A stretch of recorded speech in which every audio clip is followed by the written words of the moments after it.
Welcome, dear friends, to a serene haven of storytelling, where delightful and calming tales await to whisk you away into whimsical worlds. Thank you for choosing to spend this precious time with us. Spring, with its gentle renewal, is the perfect season to ignite the imagination and savor these peaceful stories. We hope you have relished the beauty of this spring day, and now, as the evening unfolds, let your mind drift and your heart find peace in the magic of our tales. Story 1. Story 2. Story 3. Story 4. Story 5. Story 6. Story 7. Story 8. Story 9. Story 10. Story 11. Story 12.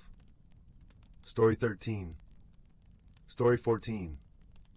Story 15. Story 16. Story 17. Story 18. Story 19. Story 20. Story 21. Story 22. Story 23. Story 24. Story 25. 26. Story 27. Story 28. Story 29. Story 30. Story 31. Story 32. Story 33. Story 34. Story 35. Story 36. 37. Story 38. Story 39. Story 40. Story 41. Story 42. Story 43. Story 44. Story 45. Story 46. Story 47. Story 48. Story 49. Story 50. Story 51. Story 52. Story 53. Story 54. Story 55. Story 56. Story 50. Story 58. Story 59. Story 60. 61. Story 62. Story 63. Story 64. Story 65. Story 66. Story 67. Story 68. Story 69. Story 70. Story 71. Story 72. Story 73. Story 74. Story 75. Story 76. Story 77. Story 78. Story 79. Story 80. Story 81. Story 82. Story 83. Story 84. Story 85. Story 86. Story 87. Story 88. Story 89. Story 90. Story 91. Story 92. Story 93. Once upon a time, in the heart of a sprawling, ancient forest, where the trees whispered secrets only the wind could understand, there lived a community of creatures unlike any other. Nestled beneath the emerald canopy, the forest was a symphony of life, each creature playing its part in a delicate, harmonious tune. The forest was alive with the gentle rustle of leaves, their surfaces glistening with morning dew like tiny jewels scattered across a vibrant green carpet. Rays of sunlight filtered through the dense branches, casting dappled patterns on the forest floor where wildflowers blossomed in a riot of colors, violet, gold, and crimson. In this enchanted place, the animals lived in a world of balance, each one understanding its role in the grand tapestry of life. Among them was a wise old fox named Fendrel, whose fur was the color of autumn leaves, fiery and warm. Fendrel was known far and wide for his wisdom, passed down through countless generations. He was the keeper of the forest's stories and the guardian of its ancient magic. One crisp morning, as the scent of pine mingled with the earthy aroma of damp soil, Fendrel gathered the younger creatures of the forest for a tale. They gathered around him, eyes wide with anticipation, their breaths forming delicate clouds in the cool air. There was Bramble, the curious rabbit with ears as long as the day, and Tilly, the little hedgehog with a coat as soft as the velvet night. "Today," Fendrel began, his voice as soft as the rustling leaves, "I will tell you the story of the season's dance, a magical phenomenon that binds our forest in harmony." The creatures leaned in closer, their hearts beating in time with the gentle rhythm of the forest. "Long ago," Fendrel continued, "the forest was a place of chaos, with each season vying for power, causing the world to swing from bitter cold to scorching heat in the blink of an eye.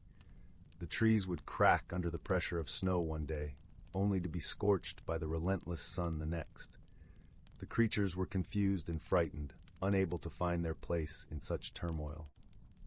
The forest seemed to hold its breath, listening to Fendrel's tale. Then came a time when the elders of the forest, wise and ancient as the stars, convened to bring peace to the land. They decided that each season would have its time to reign, ensuring a balance that would allow all life to flourish. Thus the season's dance was born. Fendrel's eyes sparkled like the dew-kissed leaves as he spoke of the dance. Spring would awaken first, painting the world with fresh blooms and gentle rains. Summer followed, with its golden warmth and long, lazy days. Autumn arrived next, wrapping the forest in a tapestry of fiery colors and crisp air. Finally, winter would blanket the world in a soft white silence, allowing the earth to rest and renew. The young creatures sighed in wonder, imagining the dance of the seasons as a gentle, flowing ballet across their beloved home. "But," Fendrel cautioned, "this balance is delicate. Each being in the forest must respect and contribute to it, for the dance to continue. Our actions, however small, ripple through the forest like a stone tossed into a still pond." Tilly, the hedgehog, spoke up, her voice as soft as a whisper. "How can we help, Fendrel? What can we do to keep the balance?" Fendrel smiled, his gaze warm and reassuring. "By understanding our place and helping one another. When you share the fruits of the earth, you honor the bounty of summer. When you gather leaves and twigs for the winter, you respect the gifts of autumn. Each act of kindness, each moment of sharing, keeps the dance alive." Bramble, the rabbit, nodded thoughtfully. "So, by living in harmony with each other and the seasons, we ensure the magic continues." "Exactly," Fendrel replied, his voice like a gentle caress. "And remember, the forest always listens. It sees the kindness in your hearts and rewards it with its own gifts." As Fendrel's tale came to an end, the sun began its slow descent, casting a golden glow over the forest. The creatures lingered, absorbing the serenity of the moment, feeling the interconnectedness of their world more deeply than ever before. The days turned to weeks, and the lessons of the season's dance wove themselves into the fabric of their lives. Each creature took to heart the wisdom of Fendrel's story, nurturing the balance of their world through simple acts of care and camaraderie. In time, the forest flourished, a vibrant testament to the power of harmony and the enduring magic that resided within its ancient boundaries. The creatures thrived, their lives an intricate tapestry of friendship and wisdom, woven together by the timeless dance of the seasons. And under the watchful gaze of the old fox, they knew that as long as they remembered the story of the season's dance, their beloved forest would always remain a haven of peace and enchantment. And so, as the moon rose high to sprinkle silver light over the tranquil landscape, the creatures nestled into their cozy dens, lulled to sleep by the soft whispers of the wind, carrying the promise of another beautiful day. Story 94. Story 95. Story 96. Story 97. Story 98. Story 99. In the heart of the ancient forest, where moonlight dripped like liquid silver through the canopy of ancient boughs, there existed a world that only revealed its true self when the sun had long since retired. Here the trees stood as silent sentinels, their bark etched with the wisdom of centuries, and the very air hummed with a magic so gentle it felt like a whispered secret. On this particular evening, a young hedgehog named Thistle was feeling unusually restless. The crisp autumn air carried a new chill, one that spoke of coming changes, and the familiar rustle of leaves seemed to hold a different melody, one of farewell rather than lullaby. Thistle's cozy burrow, usually a haven of contentment, felt suddenly too small, too quiet. A longing stirred within her, a desire to understand the shift she felt in the world around her. Venturing out into the moon-dappled clearing near her home, Thistle paused to watch the dance of fireflies, their bioluminescent bodies painting golden trails against the indigo night. It was then that she noticed the oldest inhabitant of the forest, a great horned owl named Alistair, perched on a low-hanging branch of the grandfather oak, his feathers silvered by the moon, his eyes holding the depth of 1,000 starry nights. "You feel it too, little one," Alistair said, his voice not a sound so much as a vibration that seemed to resonate through the very moss beneath Thistle's paws. It was a voice like velvet, like the distant rumble of a gentle thunder, and it held no judgment, only understanding. Thistle nodded, her small nose twitching. "The forest feels different tonight. The streams babble a sadder song, and the stones seem to be holding their breath." Alistair's great eyes softened. "The seasons are turning. Autumn is preparing to surrender to winter. It is a time of releasing, of quieting, but it is not an ending, merely a different kind of beginning." He inclined his head toward a path Thistle had never noticed before, one lined with luminous mushrooms that pulsed with a soft, blue light. "Would you like to understand the language of the forest, to hear what the trees, the streams, and the stones have to say about this change?" With a heart full of curiosity and a whisper of trepidation, Thistle followed Alistair as he glided silently ahead, his wings making no more sound than a shadow shifting. The path wound deeper into the woods, where the trees grew closer together, their branches intertwining like old friends sharing secrets. As they walked, Alistair taught Thistle how to listen, not with her ears alone, but with her entire being. He showed her how to place her paw upon the trunk of a willow and feel the slow, deep thrum of its lifeblood, a vibration that spoke of resilience and patience. "Trees speak in the language of growth and stillness," Alistair murmured. "They teach us that there is strength in both reaching for the light and in resting in the dark." Soon they came to a small, clear stream that chuckled over smooth, water-worn stones. Alistair gestured for Thistle to sit beside it. "Listen to the water," he instructed. "It never clutches to what it has passed. It simply moves, adapts, and continues its journey. The stream sings of letting go." Thistle closed her eyes and did as she was told. At first she heard only the pleasant babble of water over rock, but as she focused, the sounds began to form patterns, like a melody. She heard the joy of the stream as it danced around a large stone, the gentle sigh as it pooled in a quiet eddy, the excited rush as it tumbled down a small cascade. It was a song of constant motion, of acceptance. Next, Alistair led her to a circle of ancient moss-covered stones that stood in a starlit clearing. The air here was still and carried the rich, earthy scent of damp soil and decaying leaves. "Place your forehead against the stone," the owl said softly. "The stones remember. They hold the memories of the forest." Thistle pressed her small head to the cool, rough surface of the largest stone. For a moment there was only silence. Then a warmth spread through her and images flickered in her mind. Summers of abundant sunshine, winters of deep, protective snow, the endless cycle of life unfolding in quiet majesty. The stones spoke not in words but in feelings, of permanence, of patience, of being deeply rooted while the world changed around them. As they continued their journey, the forest revealed its nocturnal wonders. Glowing lichen clung to the north sides of trees like nature's own constellations.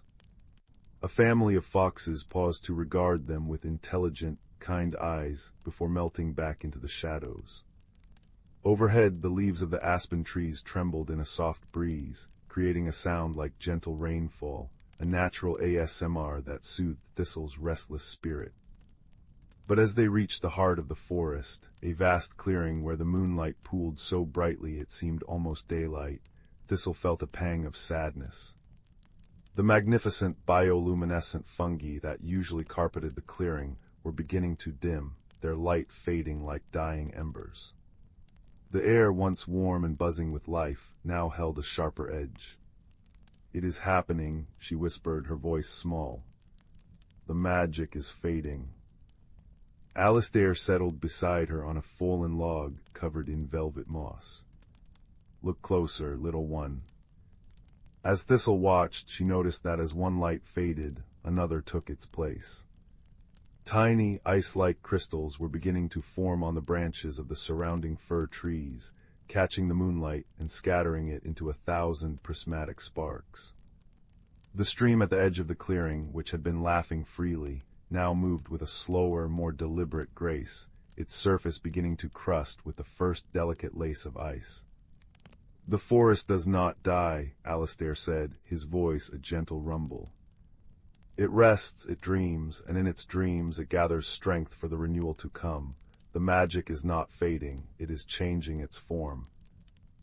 He explained how the winter would blanket the forest in silence and snow, a time for roots to deepen, for seeds to sleep and gather potential, for the earth to breathe out and then in again. Just as you retreat to your burrow for long sleeps, the entire forest enters a period of quiet contemplation. It is necessary, it is wise. As if to emphasize his words, a soft snow began to fall, large, lazy flakes that drifted down like feathers, muffling the world in a peaceful hush. Thistle watched, mesmerized, as the snow settled on her spines, on Alistair's feathers, on the glowing mushrooms and the crystal-laden trees. The forest was being tucked in, and the feeling was not one of loss, but of profound comfort. She understood now.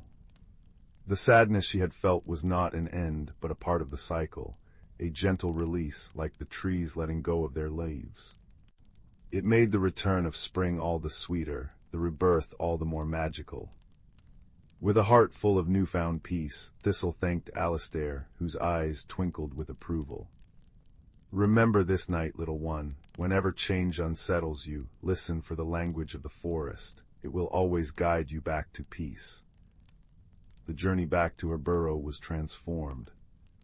Thistle heard the soft crunch of snow underfoot as a winter lullaby.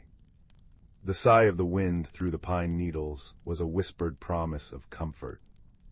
Even the distant hoot of Alistair, bidding her good night, felt like a blanket of reassurance. She reached her burrow just as the snow began to fall in earnest, draping the world in a pristine white quilt. Curling into her nest of dry leaves and soft moss, Thistle felt no more restlessness, only a deep and abiding contentment. The crackle of the frost outside was not a threat, but a natural rhythm. The silence was not empty, but full of potential. As she drifted into sleep, she knew that the ancient forest was not slumbering helplessly, but dreaming powerfully, gathering its magic for the day the sun would return and the cycle would begin anew. And in her own dreams, she spoke the language of the trees, the streams, and the stones, forever part of the gentle, eternal dance of rest and renewal. The village of Willowwood nestled in a valley where the mist lingered like sleepy thoughts each morning. Its cobbled streets wound past cottages with thatched roofs, smoke curling from chimneys, carrying the scent of pine logs and baking bread. And in the quietest corner, beneath the protective boughs of an ancient oak, lived Zylas. Zylas loved routine. He knew the exact creak of his garden gate, the precise angle of sunlight that warmed his favorite stone bench at noon, and the dependable cycle of the seasons that governed his beloved moonpetal flowers. Each year he nurtured the same silvery blooms in innate, unwavering rows. Change, Zylas felt, was like a sudden gust of wind, unsettling, unnecessary, and best avoided. He watched the world from his tranquil garden, a comfortable island in a stream that flowed ever onward. But this spring felt different. A subtle shift hung in the air, a whisper carried on the breeze that rustled the oak leaves with a new urgency. Zylas felt it in his bones, a restlessness he couldn't name. His trusted moonpetals, usually bursting forth with predictable vigor, seemed hesitant, their buds tightly furled long past their usual time. He knelt in the soft earth, tracing a cool, unopened bud with a calloused finger. "What troubles you, old friends?" he murmured, a knot of worry tightening in his chest. Was it him? Had he changed somehow? One mist-drenched morning, Silas found a small parcel tied with twine resting on his garden bench. It bore no name, only a pressed oak leaf. Inside, nestled in moss, lay a single seed unlike any he'd ever seen. It was the color of twilight, shimmering faintly with an inner light, cool and smooth as river stone. Curiosity warred with his ingrained caution. A new seed meant change, the unknown. He almost tucked it away in a drawer. But the shimmer seemed to pulse, a soft, gentle rhythm that echoed the disquiet in his own heart. With a sigh that felt like letting go of a long-held breath, Silas carefully planted it in a small terracotta pot near his kitchen window. The seed did nothing. Weeks passed. Silas tended his moon petals, coaxing them with familiar routines, but they remained stubbornly closed. His restlessness grew, mirroring the stillness of the mysterious seed. He felt adrift, the comfortable anchor of his routine seeming less substantial. One afternoon his neighbor Eris stopped by. Eris, whose laugh was like wind chimes and whose hands were always stained with paint or ink, embodied the very change Silas shunned. She noticed the pot on the sill. "Ooh, what's this, Silas?" Eris leaned in, her bright eyes catching the seed's faint shimmer. "It feels alive, like it's waiting." "Waiting for what?" Silas grumbled, wiping soil from his hands. "It refuses to grow, just like the moon petals. Perhaps the garden knows something I don't." He hadn't meant to voice the fear aloud. Eris touched his arm gently. "Maybe it's not refusing, Silas. Maybe it's waiting for you, for a different kind of tending." She didn't press, leaving him with a warm loaf of honey bread and the echo of her words. That night Silas sat by his small hearth, the fire crackling companionably. He stared at the dormant seed in its pot. Waiting for me. He thought of the moon petals, his own unease. The fear wasn't just about the plants, it was about himself. He felt stuck like the seed, trapped in a shell of his own making. What if he wasn't meant to tend only moon petals forever? What if there was more? The thought was terrifying, like stepping off a well-worn path into deep woods. He decided to try something different. Instead of his measured watering can, he carried the pot outside the next morning during a soft, warm rain. He placed it where the first rays of dawn would touch it. He hummed an old, half-forgotten lullaby his grandmother used to sing, his voice rough and hesitant. He spoke to the seed, not about routines, but about the feeling of the rain, the scent of wet earth, the strange flutter in his own chest. He confessed his fear of the unknown, his love for the familiar, and the confusing sense that something needed to shift. The next morning, a tiny, impossibly green shoot had pierced the soil.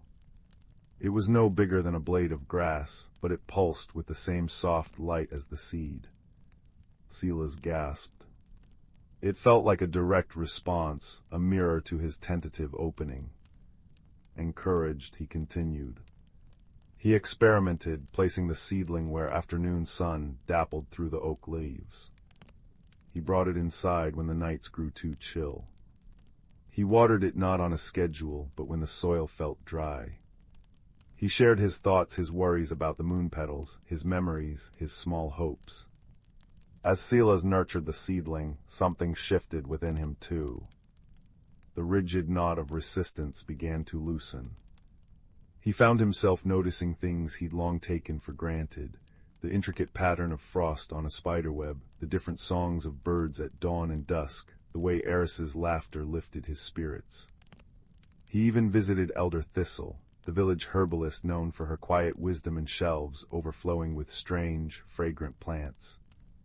"The world breathes, Silas," Thistle said softly, handing him a cup of fragrant chamomile tea.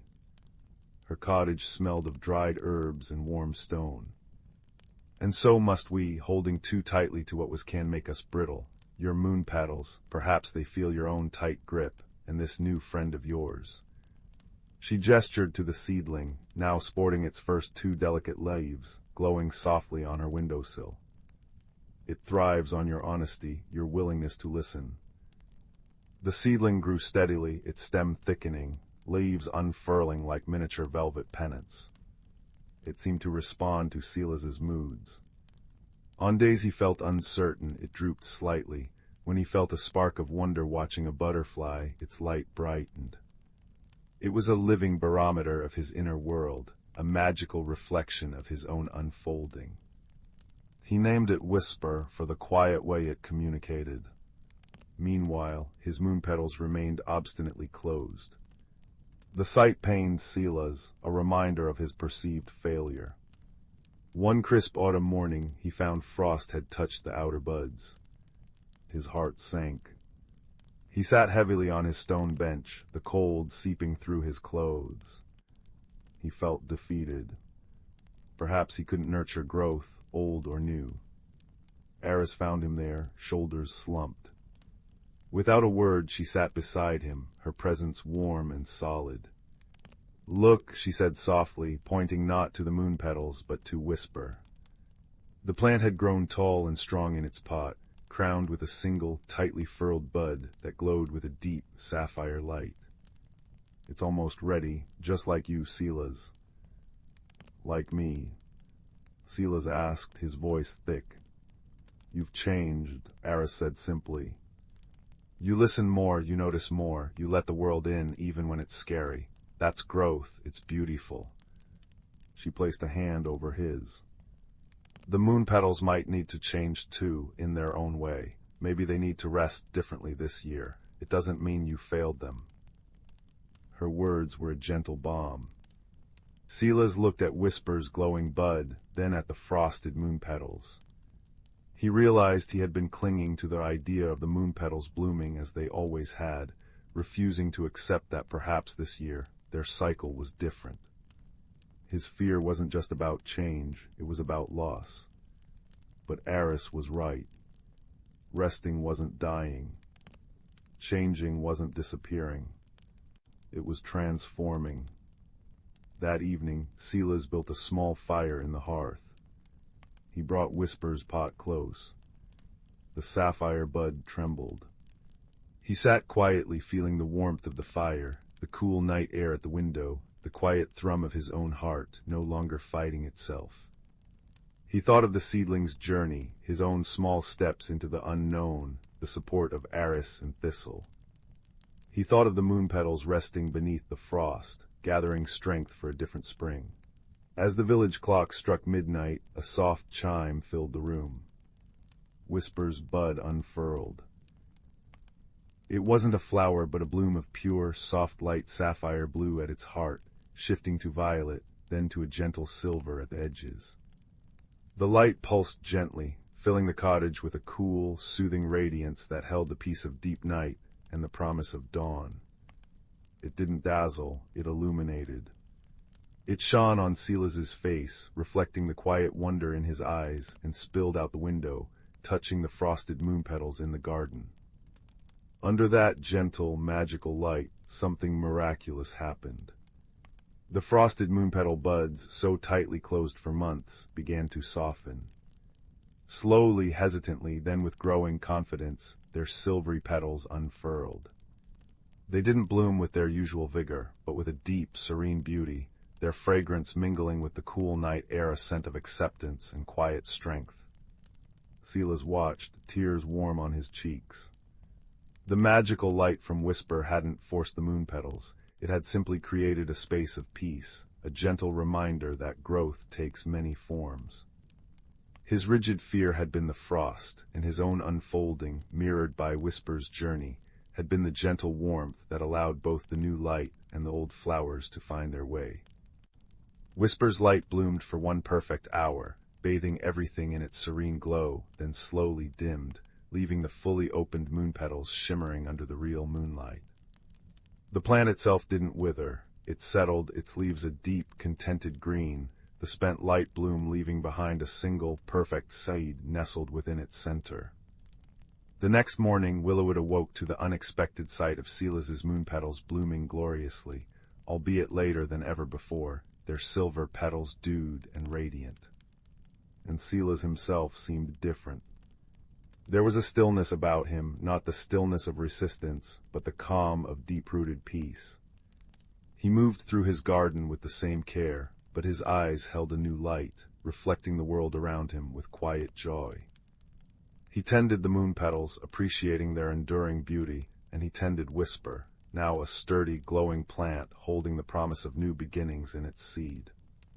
He shared the seed with Eris, who planted it in her sunniest window, and with Elder Thistle, who nodded with wise approval. He even gave one to young Finn, who had always been too shy to speak to him, and watched the boy's eyes light up with the same wonder Zyla's now felt. Zyla's learned that personal growth wasn't about becoming someone entirely new, but about unfolding into the fullness of who you already were, layer by layer, like Whisper's luminous bloom. It required listening to the whispers of your own heart, to the wisdom of friends, to the subtle rhythms of the world. Change wasn't a storm to be weathered, but a season to be lived, with its own unique beauty and necessary rests. The magic, he realized, hadn't been just in Whisper's light, but in the courage to plant the seed, to nurture it differently, and to accept the transformation within and without. Now, as the fire crackled low in his hearth, and the scent of moon petals drifted through the open window, Zyla felt a profound sense of comfort. He was still the keeper of the garden, the lover of quiet routines. But his world had grown larger, softer, illuminated from within. He touched the cool, smooth seed nestled in his palm, Whisper's legacy, ready to plant it when the time felt right, knowing that every ending held a beginning, every change held a quiet magic, and the most beautiful growth often bloomed from the gentle courage to embrace the unknown. The village slept under the watchful stars, and in the cottage beneath the ancient oak, peace reigned deep and complete. In the heart of an ancient forest, where the canopy overhead swayed like a sea of emeralds, there thrived a hidden world that few humans ever glimpsed. This was a place where sunlight dripped through the leaves like golden honey, where the air was sweet with the perfume of wildflowers and the earthy scent of moss. Here, the world pulsed with the quiet rhythm of life, orchestrated by the soft whispers of the wind and the gentle rustling of creatures unseen. Among the inhabitants of this enchanted realm were the Sylvans, gentle beings as old as the forest itself. They were small, with skin that shimmered like the bark of birch trees, and hair that danced in colors of autumn leaves. The Sylvans were the forest's caretakers, guardians of the delicate balance that nurtured all life within. In this haven of tranquility, the Sylvans lived in harmony with the creatures of the woods. Deer with eyes like pools of melted chocolate grazed alongside them, and birds with feathers of sapphire and emerald sang songs that wove through the branches like ribbons of melody. Each creature knew its place in the intricate web of life, guided by the wisdom passed down through countless generations. One such Sylvan was a young guardian named Leora. Her eyes reflected the deep greens of the forest, and her heart beat in tune with the ancient trees. Leora had always been fascinated by the changing seasons, each one a story written in the language of nature. Her favorite time was the gentle transition from summer to autumn, when the forest donned its cloak of fiery hues and the air was crisp with the promise of change. It was during this time of transition that a peculiar phenomenon began to occur. The wind, usually a playful presence that danced through the trees, began to carry a murmur of distress. The leaves whispered of an imbalance, a disruption in the harmony that sustained their world. The forest, once vibrant and thriving, seemed to hold its breath, waiting for something to set it right. Leora, with her deep connection to the forest, felt a stirring in her heart. She knew that the answer lay somewhere within the whispers of the wind and the rustle of the leaves. Gathering her courage, she set out to seek the wisdom of the elder oak, the oldest and wisest tree in the forest, whose roots delved deep into the earth and whose branches reached for the sky. The journey to the elder oak took Leora through paths carpeted with fallen leaves, their colors a tapestry of gold and crimson. The air was filled with the sound of crunching beneath her feet and the occasional scurry of woodland creatures. As she walked, a gentle rain began to fall, each drop a crystal note in the symphony of the forest. When Leora finally stood before the elder oak, she felt a sense of awe and reverence. The tree towered above her, its bark etched with the stories of ages past, its branches stretching wide as if to embrace the entire forest. Leora placed her hand against the rough bark, feeling the life that thrummed beneath her fingertips. "O wise elder," she whispered, "the forest is troubled. The balance has shifted, and I seek your counsel." The elder oak's response was a soft rustling, a language that Leora had learned to understand through years of listening. "The seasons are the breath of the forest," the tree seemed to say. "When one breathes too deeply, the others must adjust. The balance is delicate, like the web of a spider after rain." Leora pondered these words, letting them settle in her heart. She realized that the forest's harmony was not just a matter of nature's rhythms, but of understanding and cooperation among all its inhabitants. With newfound clarity, Leora returned to the sylvan village. She gathered the creatures of the forest, the deer, the birds, the squirrels with their bright eyes and bushy tails. Together, they listened as Leora shared the elder oak's wisdom. "We must work together," she said, her voice as gentle as the breeze. "Each of us plays a part in maintaining the balance. The wind, the rain, the sun, and the soil, each has a role, and so do we." The creatures nodded, understanding that they were part of a greater whole. They set about their tasks, guided by Leora's gentle leadership. The birds carried seeds to new places, ensuring the forest's renewal. The deer pruned the undergrowth, allowing light to reach the forest floor. The sylvans tended to the trees, nurturing the saplings that would one day stand as tall as the elder oak. As the days passed, the forest began to breathe easier. The murmur of distress faded, replaced by the harmonious song of life. The balance had been restored, not by force but by understanding and cooperation. And so the seasons continued their dance, each one a chapter in the forest's story. Leora, now wiser and filled with a deeper connection to her home, knew that the lessons of the elder oak would guide her and the generations to come. Under the canopy of stars, as the forest settled into the embrace of night, Leora sat beneath the elder oak, feeling the warmth of the earth and the cool kiss of the breeze. She closed her eyes, letting the peace of the forest fill her soul, knowing that she was part of something beautiful and eternal. In this ancient forest, where magic and reality intertwined, the hidden lives of natural creatures thrived in harmony, their stories woven into the fabric of the world. And as the gentle night wrapped its arms around the forest, all was as it should be, balanced, peaceful, and whole. Deep within the whisperwood, where ancient oaks stretched moss-draped branches toward a sky often veiled in mist, magic hummed just beneath the surface of reality. Here the seasons didn't merely change, they danced. Spring arrived on the breath of warm zephyrs, carrying pollen-gold promises.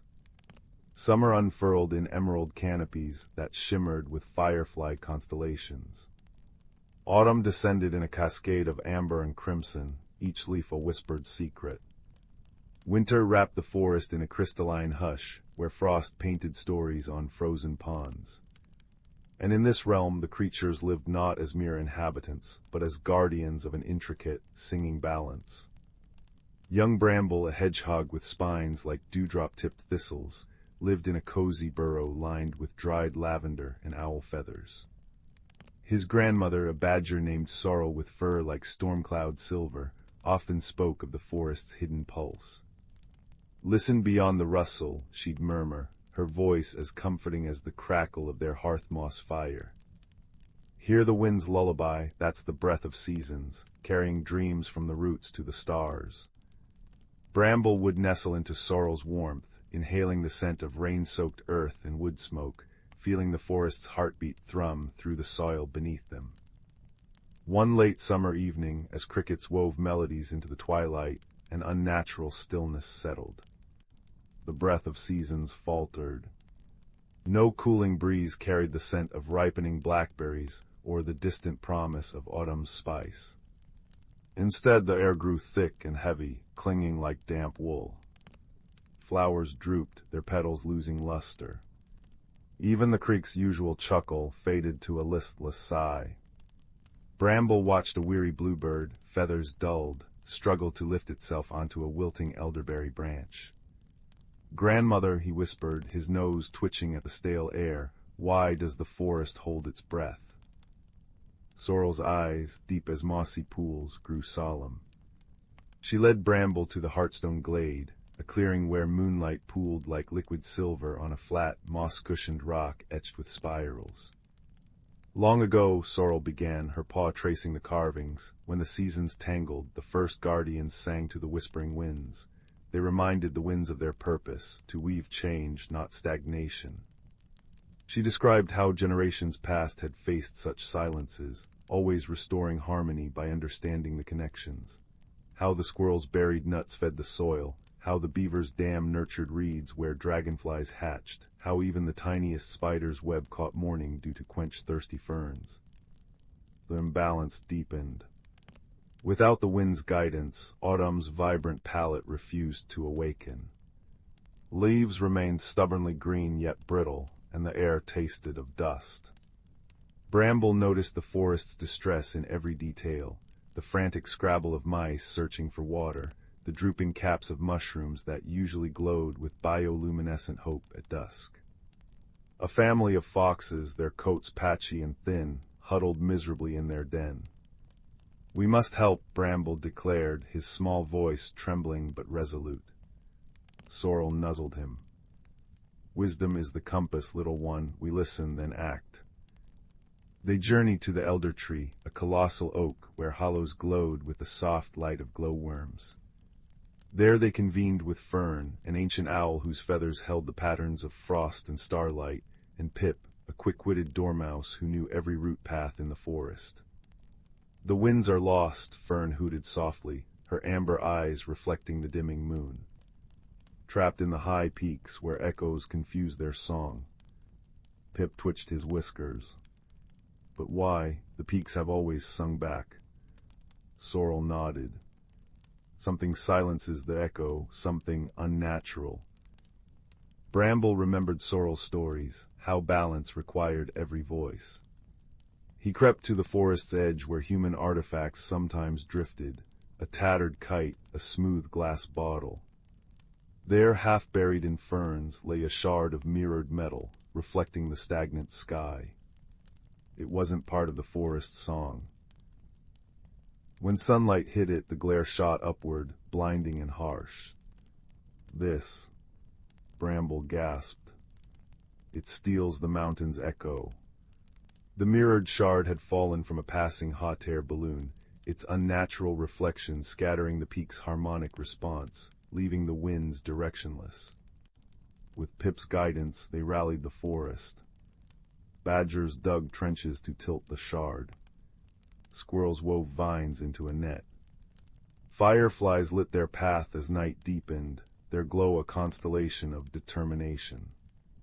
Bramble, heart pounding like a woodpecker's drum, climbed onto Sorrel's back as she nudged the shard into the net. Together they hauled it away from the peaks, burying it deep in clay where its reflection could harm no one. As the last clod of earth settled, a sigh rippled through the trees. Then a whisper. A gentle, cool caress brushed Bramble's spines. It carried the scent of wood smoke and fallen apples. The breath of seasons returned. It swirled through the whisperwood, rustling leaves into bursts of gold and scarlet. Rain followed, soft and sweet, pattering on the canopy like 1,000 tiny drums. The creek laughed again, and flowers raised their faces to drink. In the heartstone glade, Fern spread her wings as Pip danced in circles. "You listened," Sorrel murmured to Bramble, her eyes crinkling with pride. "Not just with your ears, but with your heart. Balance isn't kept by force, but by tending every thread in the web." That night, as Bramble curled in his burrow, the forest sang him to sleep.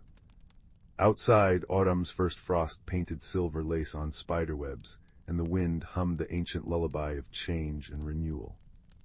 He dreamed of roots deep in the dark earth, of stars winking through the canopy, and of Sorrel's voice, warm and sure. "When harmony flows, all things grow." And in that knowing, wrapped in the scent of lavender and the forest's restored breath, Bramble drifted into peaceful slumber, cradled by the eternal dance of the whisperwood.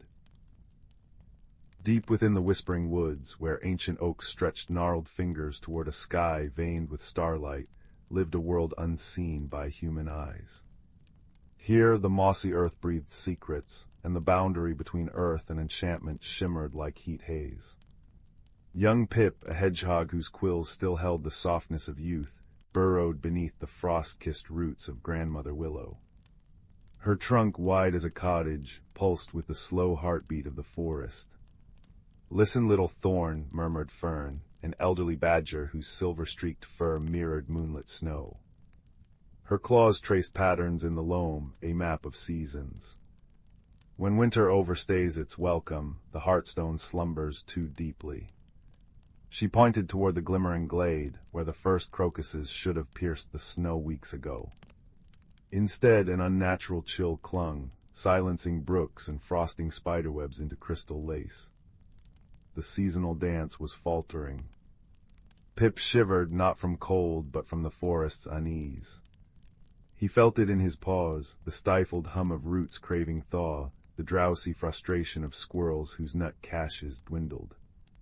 But why, Fern? The frostfire moths always wake the heartstone.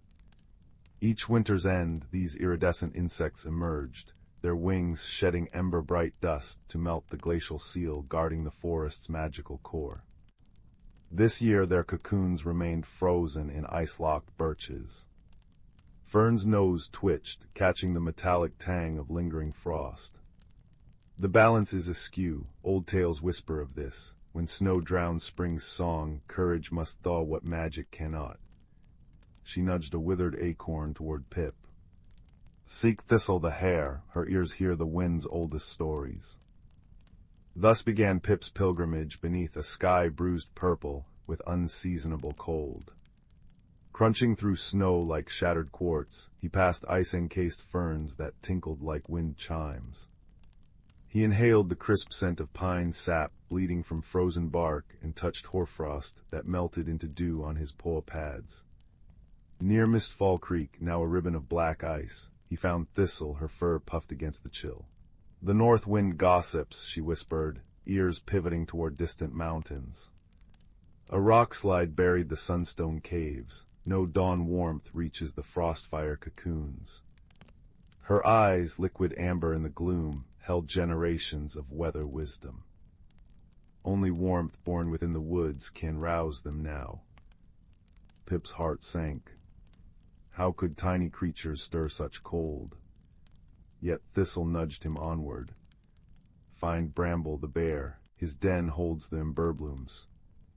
In a honeycomb cave veiled by icicles, Bramble snored amidst dried herbs. Pip hesitated before the mountain of fur, then sneezed from the dust of crushed petals, imbursant smelling of cinnamon and sunlight. Bramble's rumble shook the earth. Emberblooms. He yawned, revealing teeth like ancient standing stones. Aye, they store summer's fire, but their glow fades without. He lumbered to a clay pot brimming with luminous orange petals. Song the frostfires hatch to cricket choruses, silence starves them. Threefold wisdom now braided in Pip's mind, thaw the cocoons with inner warmth, revive them with song, guide them with emberbloom light. But who could sing in this frozen hush? Pip remembered the fireflies, minstrels of the midsummer nights, dormant in their root-cellar haven. Digging through snowdrifts with Bramble's help, Pip reached the firefly grotto. Inside, 1,000 tiny bodies glittered like captive stars.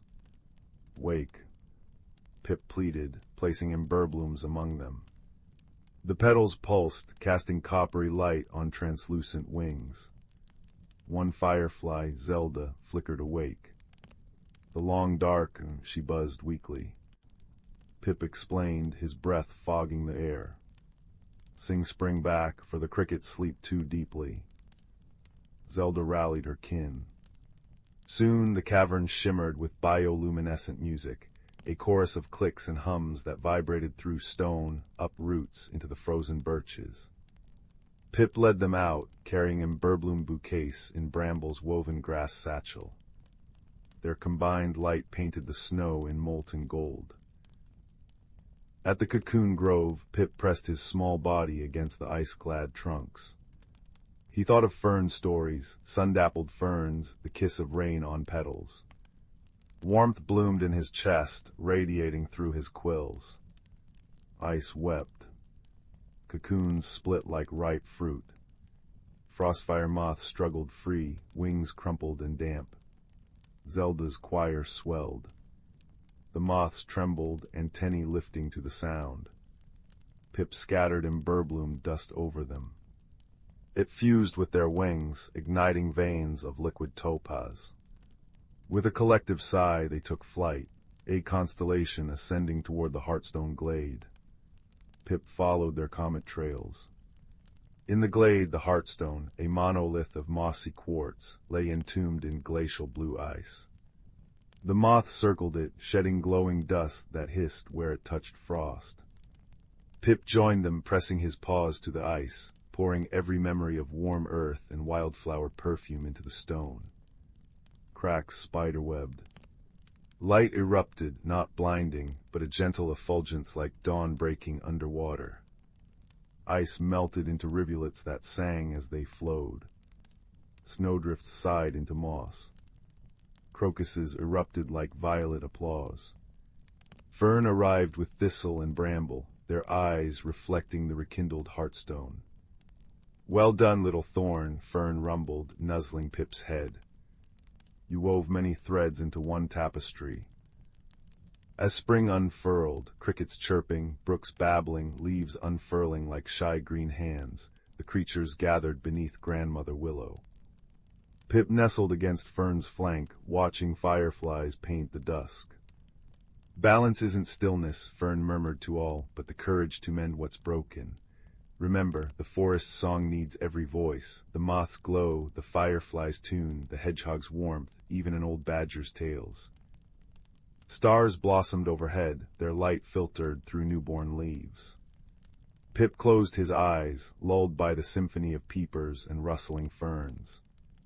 The Heartstone pulsed softly, its rhythm syncing with his breaths, a promise that in the whispering woods, harmony would always find its way home, season after season, as long as kindness kept watch beneath the ancient trees.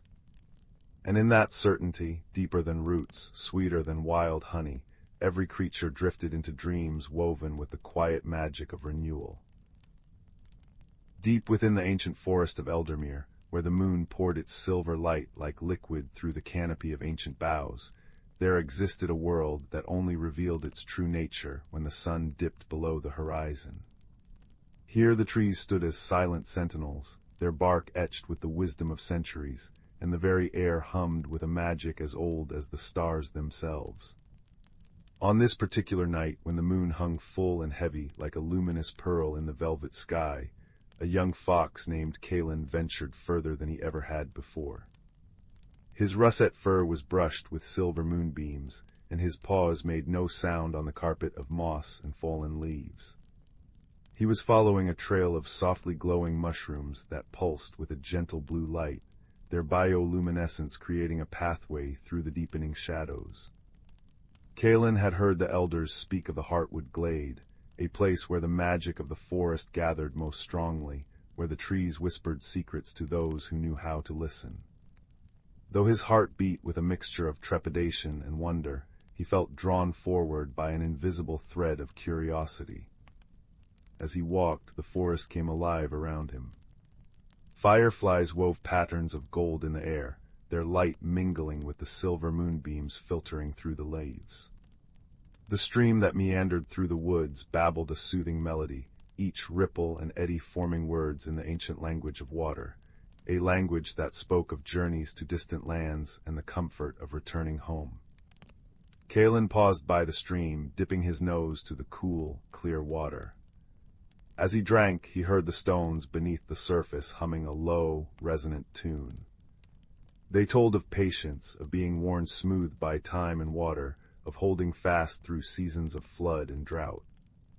The young fox felt a sense of peace wash over him, as refreshing as the water itself. But soon the path grew darker, the trees closer together.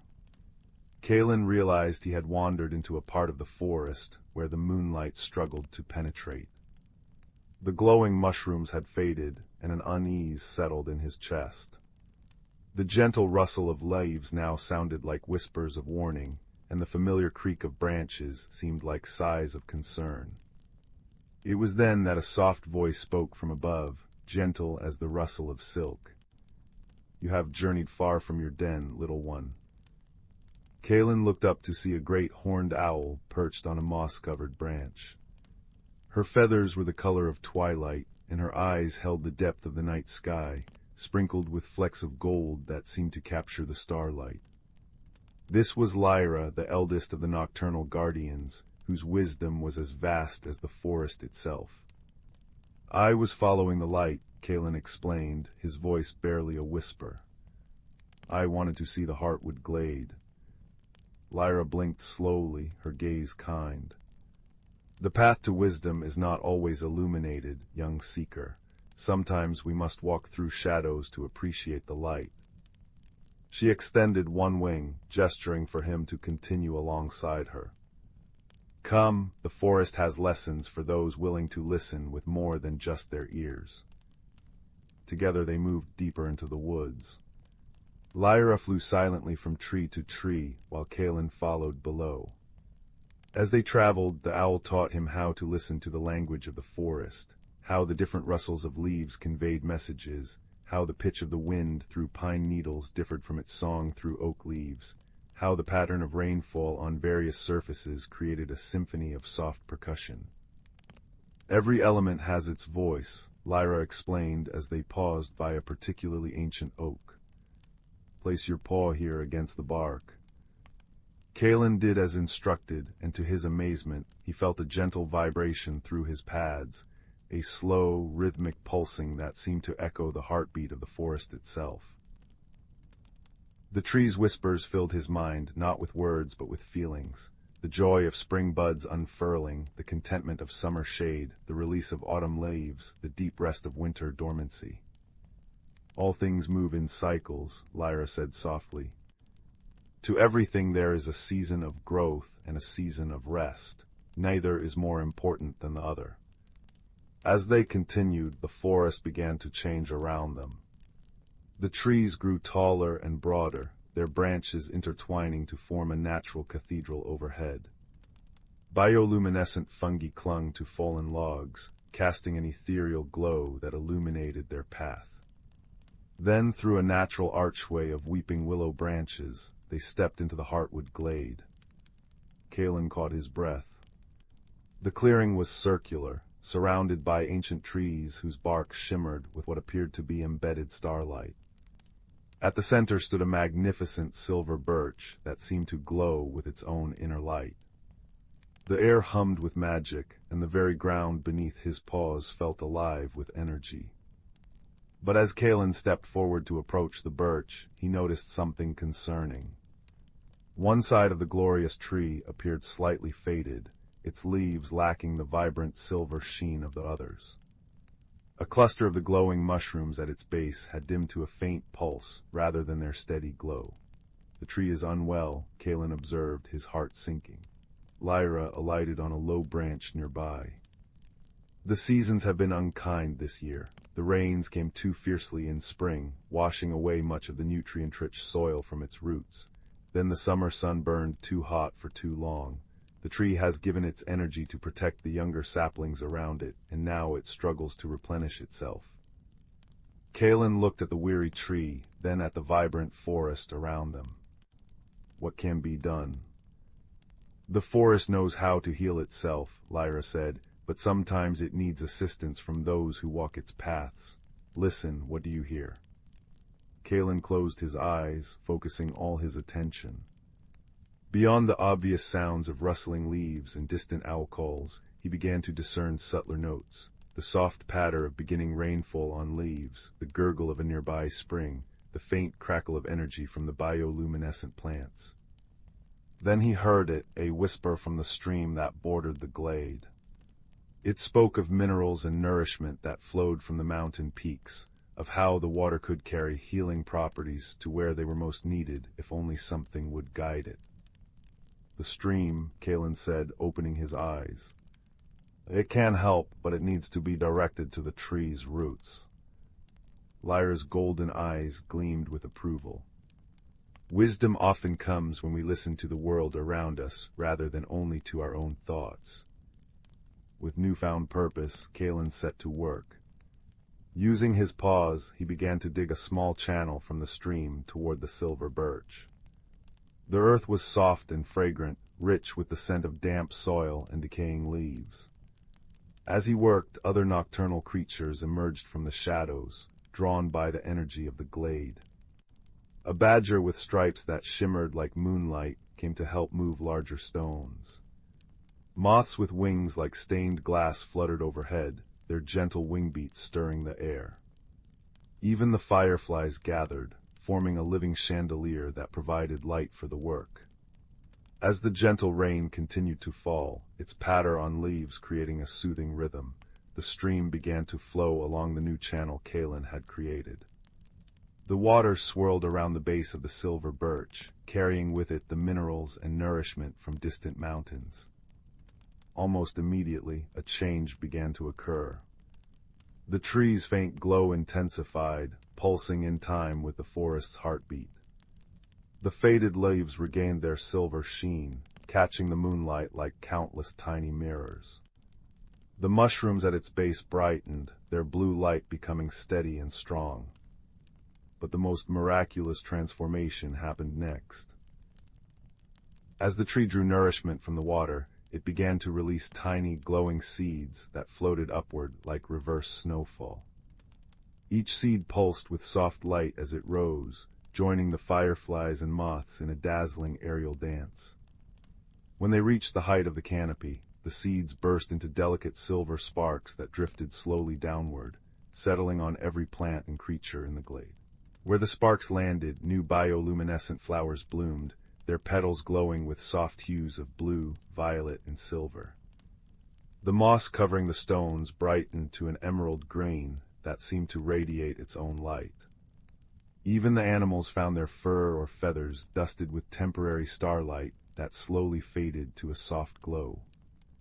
Kalen watched in awe as the entire glade transformed into a living tapestry of light and magic. The air itself seemed to shimmer, and the previously faint magical hum grew into a harmonious chord that resonated in his very bones.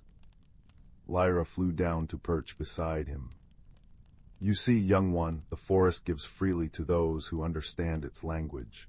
By helping one tree, you have strengthened the entire glade." Kalen looked around at the revitalized clearing, then up at the wise owl. "But I only dug a small channel, the stream did the healing." Lyra's beak seemed to curve in what might have been a smile. "The stream contains the medicine, but direction was needed. Just as the forest provides wisdom, but we must choose to listen. Just as the seasons bring change, but we must learn to adapt."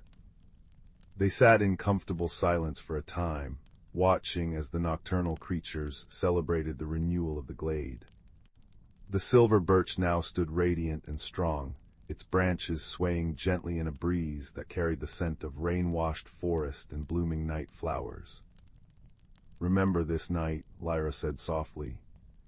"Remember that even in darkness there is light to be found. That rest is not idleness but preparation. That helping one part of the whole strengthens everything. And that the greatest magic often comes not from grand gestures, but from listening to the quiet voices around us." Kalen nodded, storing each word in his heart. He realized that his journey had not really been about reaching the Heartwood Glade, but about learning to hear the forest's song and understanding his place within its eternal cycles. As the night deepened toward dawn, the creatures began to return to their homes, their temporary starlight glow fading gently. The bioluminescent plants maintained their soft radiance, ensuring the glade would never again be without light, even on the darkest nights. Lyra offered to guide Kalen back to the familiar territory near his den. As they traveled, the young fox noticed that his understanding of the forest had changed. He could now distinguish the different whispers of trees, comprehend the babbling messages of streams, and feel the ancient patience in stones. The forest was no longer just a place he lived in. It was a living, breathing companion. When they reached the edge of his home territory, Lyra alighted on a low branch. The night wanes and dawn approaches. Time for rest, little sage. Kaelin looked up at the wise owl. Thank you for guiding me. Lyra blinked slowly. The guidance was always there in the forest itself. I merely helped you learn to listen. Sleep well, and may your dreams be filled with starlight and whispered wisdom. With that, the great owl took flight, disappearing silently into the pre-dawn shadows. Kaelin returned to his den, a cozy space between the roots of a grandfather oak. As he curled up on his bed of soft leaves and moss, he could still hear the gentle sounds of the waking forest, the softening rainfall, the distant stream's song, the sigh of wind through leaves. Each sound wove together into a lullaby of natural ASMR that eased him into peaceful slumber. Outside, the first hints of dawn tinted the eastern sky with shades of rose and gold. The nocturnal creatures settled into their daytime rest, while the diurnal animals began to stir. The forest prepared for its daily transformation, just as it had for countless seasons before and would for countless seasons to come. And deep in his dreams, Kaelin wandered through starlit clearings where trees shared ancient stories, streams offered refreshing wisdom, and stones hummed melodies of patience and persistence. He understood now that magic wasn't something rare or distant. It was present in every leaf, every drop of water, every breath of wind. It was the interconnectedness of all things, the cyclical dance of rest and renewal, the quiet language of nature that awaited only listening ears and willing hearts. The ancient forest of Eldermere continued its eternal rhythms, now with one more creature who understood its secret language, one more guardian who would listen to its whispers and help when needed. And in the heart of the woods, the heartwood glade pulsed with renewed energy, its silver birch standing tall and radiant, a testament to the power of listening, helping, and the magic that blossoms when creatures great and small work in harmony with the natural world. In a quiet village nestled between rolling hills and whispering pines, there lived a young girl named Anya who often felt as though she carried a small, cold space inside her chest. While other children laughed and played in the sun-dappled meadows, Anya would often wander alone, her footsteps quiet as falling leaves, her eyes always searching for something she could not name. One evening, as the autumn air grew crisp and the sky turned the color of bruised plums, Anya sat by her window watching the first stars appear. A peculiar restlessness stirred within her, a feeling like a moth fluttering against glass. She slipped from her house and followed a path she had never taken before, one that led away from the warm glow of cottage windows and into the embrace of the ancient forest that bordered the village. The trees stood like silent guardians, their branches weaving patterns against the deepening blue of the sky. Anya walked until the village sounds faded completely, replaced by the soft crunch of leaves beneath her feet and the occasional hoot of an owl beginning its nightly watch. Just as the darkness became nearly complete, she noticed something extraordinary, a faint, pulsing glow coming from between the roots of a great oak tree. Kneeling, she discovered a plant unlike any she had ever seen. Its leaves were velvety soft and dark as midnight, but from its center bloomed a flower that seemed woven from captured starlight. Each petal shimmered with a gentle, rhythmic pulse, casting soft patterns of light upon the surrounding moss. As Anya reached out hesitantly, the flower's glow brightened slightly, as if in recognition.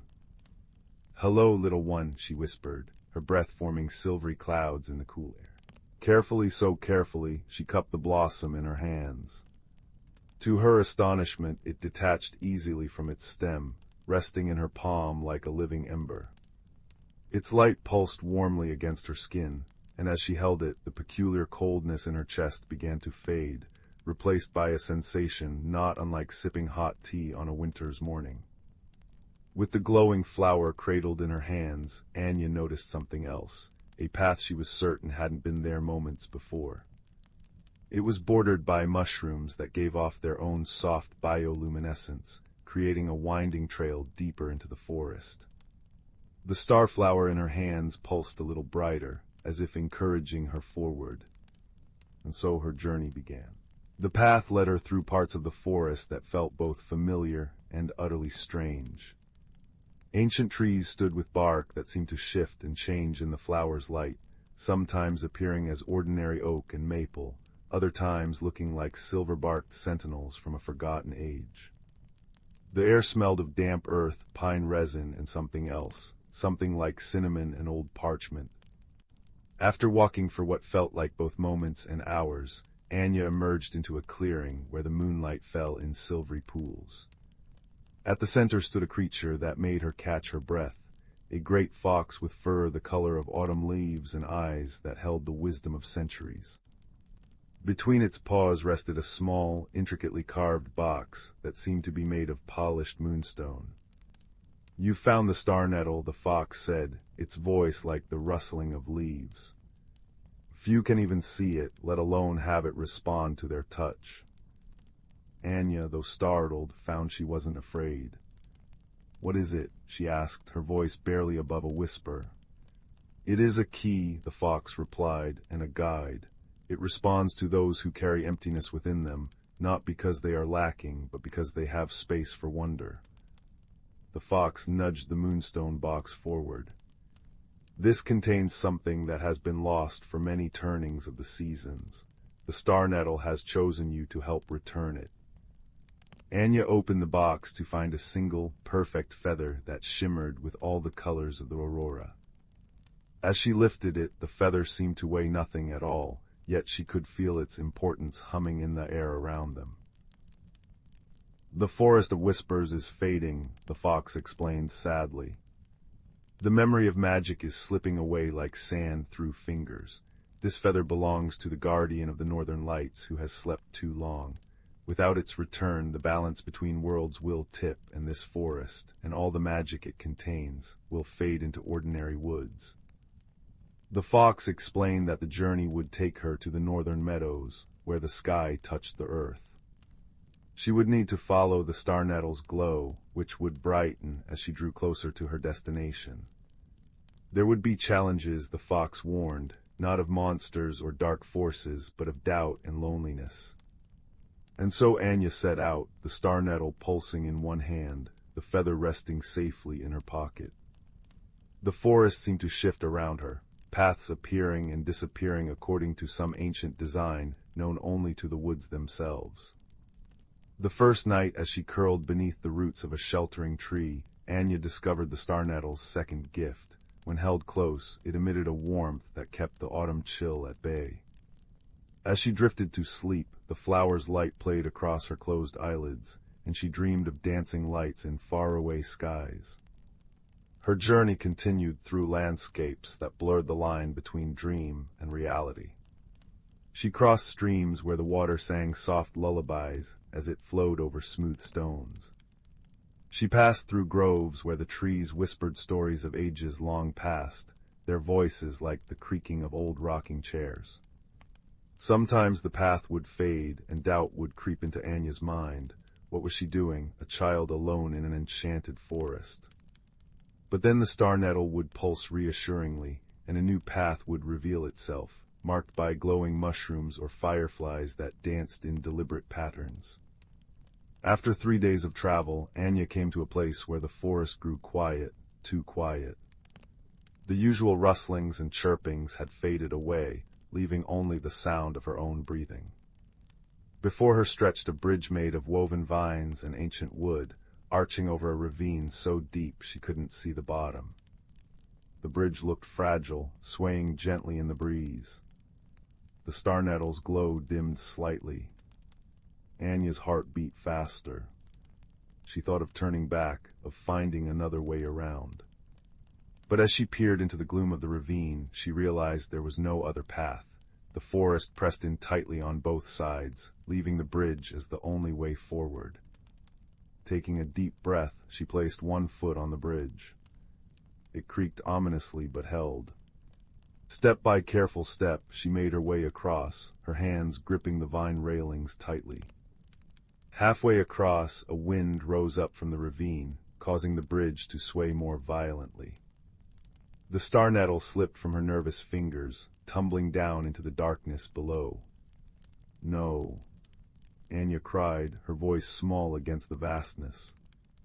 For a moment she stood frozen, her heart aching with loss. The warmth that had comforted her was gone, and the familiar coldness began to creep back into her chest. Tears welled in her eyes as she realized she had failed. Without the star nettle, how would she find her way? How would she complete her task? But then she remembered the feather in her pocket. She took it out, and though it gave no light, holding it made her feel slightly better. She thought of the great fox's words, that the star nettle had chosen her not because she was fearless, but because she had space for wonder.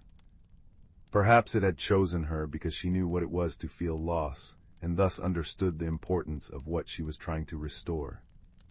Steeling herself, Anya continued across the bridge, one careful step at a time. When she finally reached the other side, she collapsed onto the soft moss, breathing heavily. She was safe, but alone in the deepening dark, without her guiding light. As night fell completely, Anya noticed something. Though the star nettle was gone, the memory of its warmth lingered in her hands. And when she held the feather to her heart, she realized that the courage she had found to cross the bridge had come from within herself, not from the magical flower. It was then that she heard a soft sound, a faint pulsing glow coming from further down the path. Hurrying forward, she found the star nettle resting gently on a bed of moss, completely unharmed. It glowed brighter than ever as she approached, as if it had known she would find her way to it. Tears of relief filled Anya's eyes as she carefully picked up the flower. "You came back," she whispered.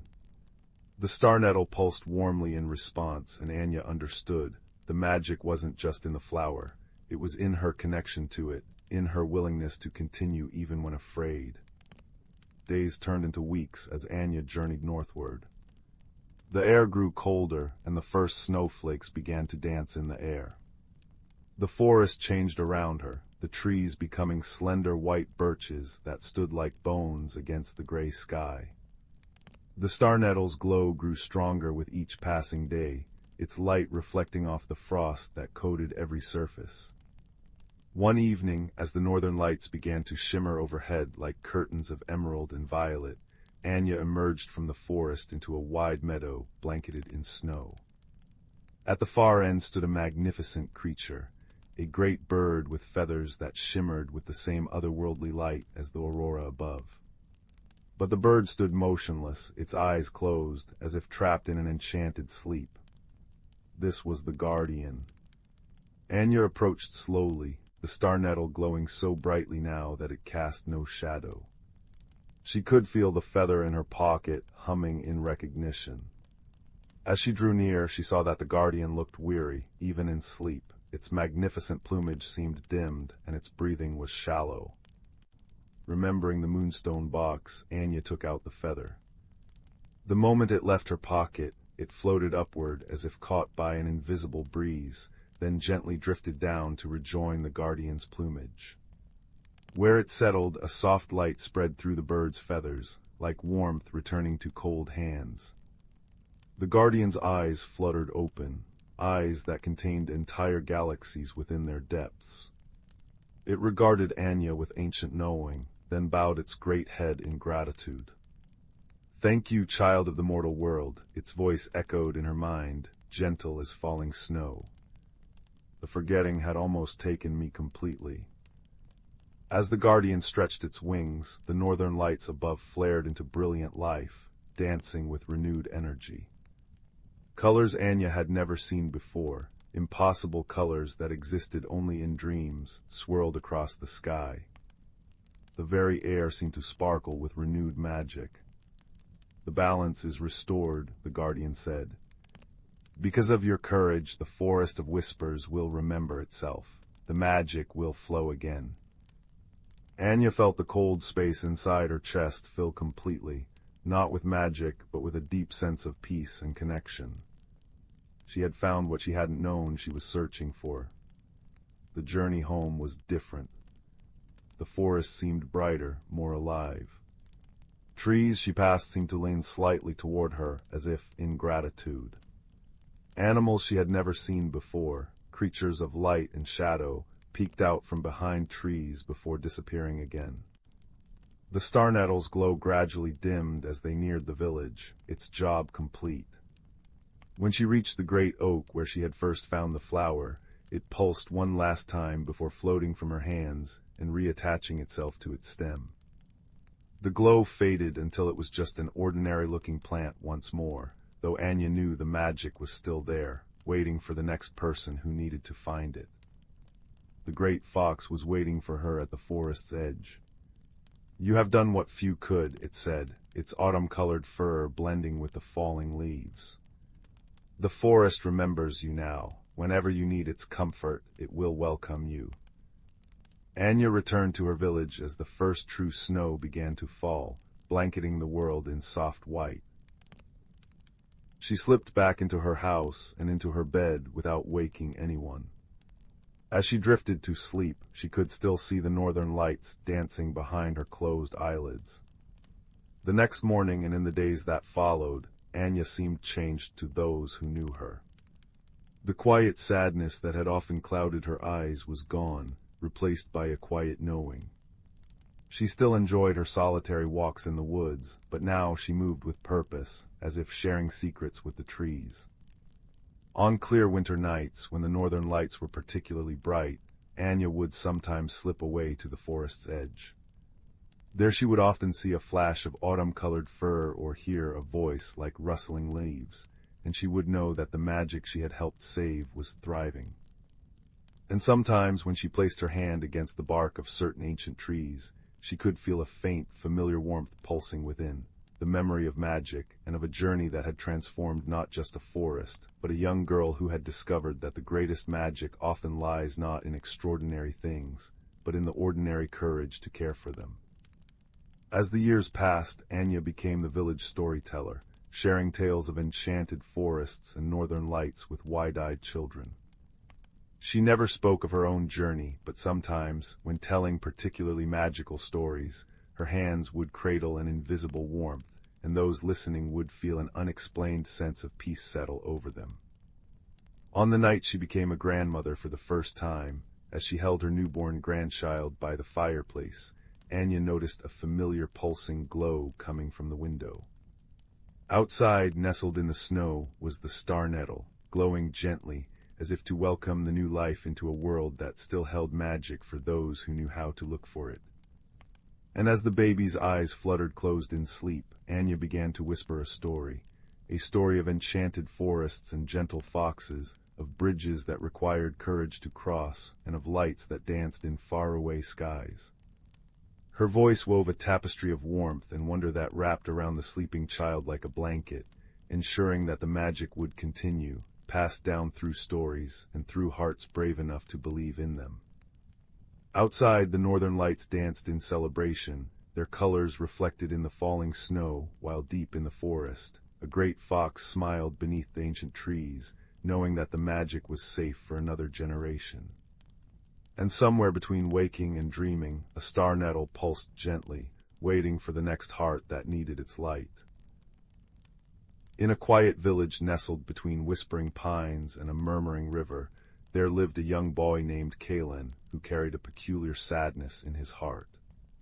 Though the world around him brimmed with warmth and laughter, he often felt like a single cool stone in a sun-warmed stream, present but separate.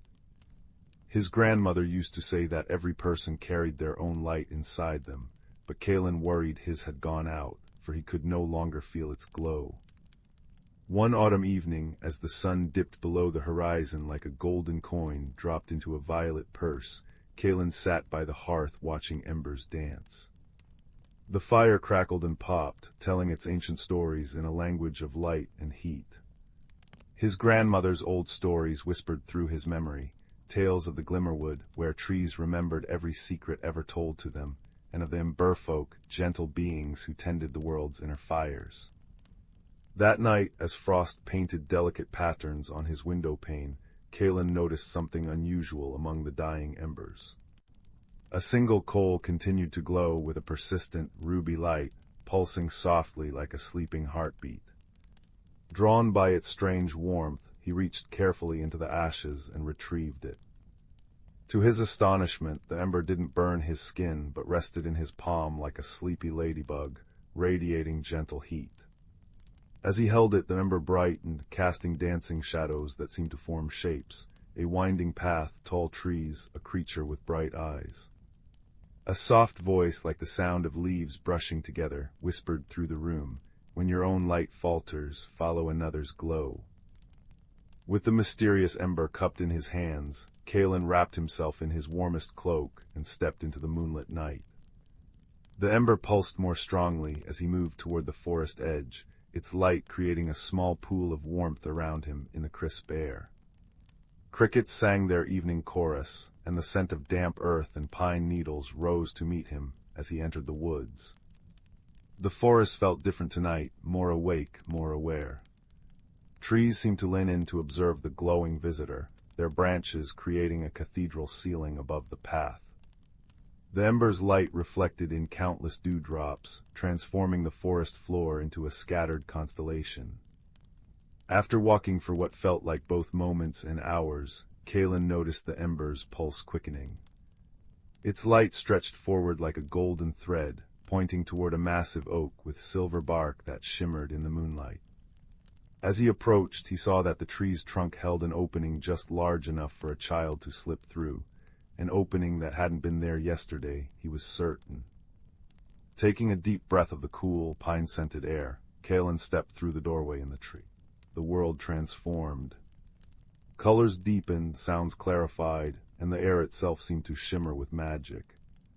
Luminescent mushrooms lined pathways that glowed with soft blue light. Leaves rustled with more purpose than ordinary leaves, occasionally arranging themselves into fleeting patterns before scattering again. This was the Glimmerwood from his grandmother's stories, a place where nature remembered its magic. Kalen's ember now glowed with renewed intensity, casting warm light that mingled with the cool blues and greens of the forest.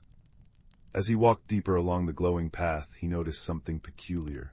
Wherever his light fell, plants seemed to straighten, flowers turned toward him, and the very air grew warmer. His journey led him to a clearing where a small stream chuckled over smooth stones. There, sitting by the water's edge, was a creature unlike any he had seen before. It had the graceful form of a fox, but was covered in fur that shifted colors like opal, and its eyes held the knowing warmth of ancient hearths. It was nursing one front paw, which glowed with an unnatural blue chill. "Hello," Kalen said softly, not wanting to startle the creature. The being looked up, eyes widening at the sight of the glowing ember.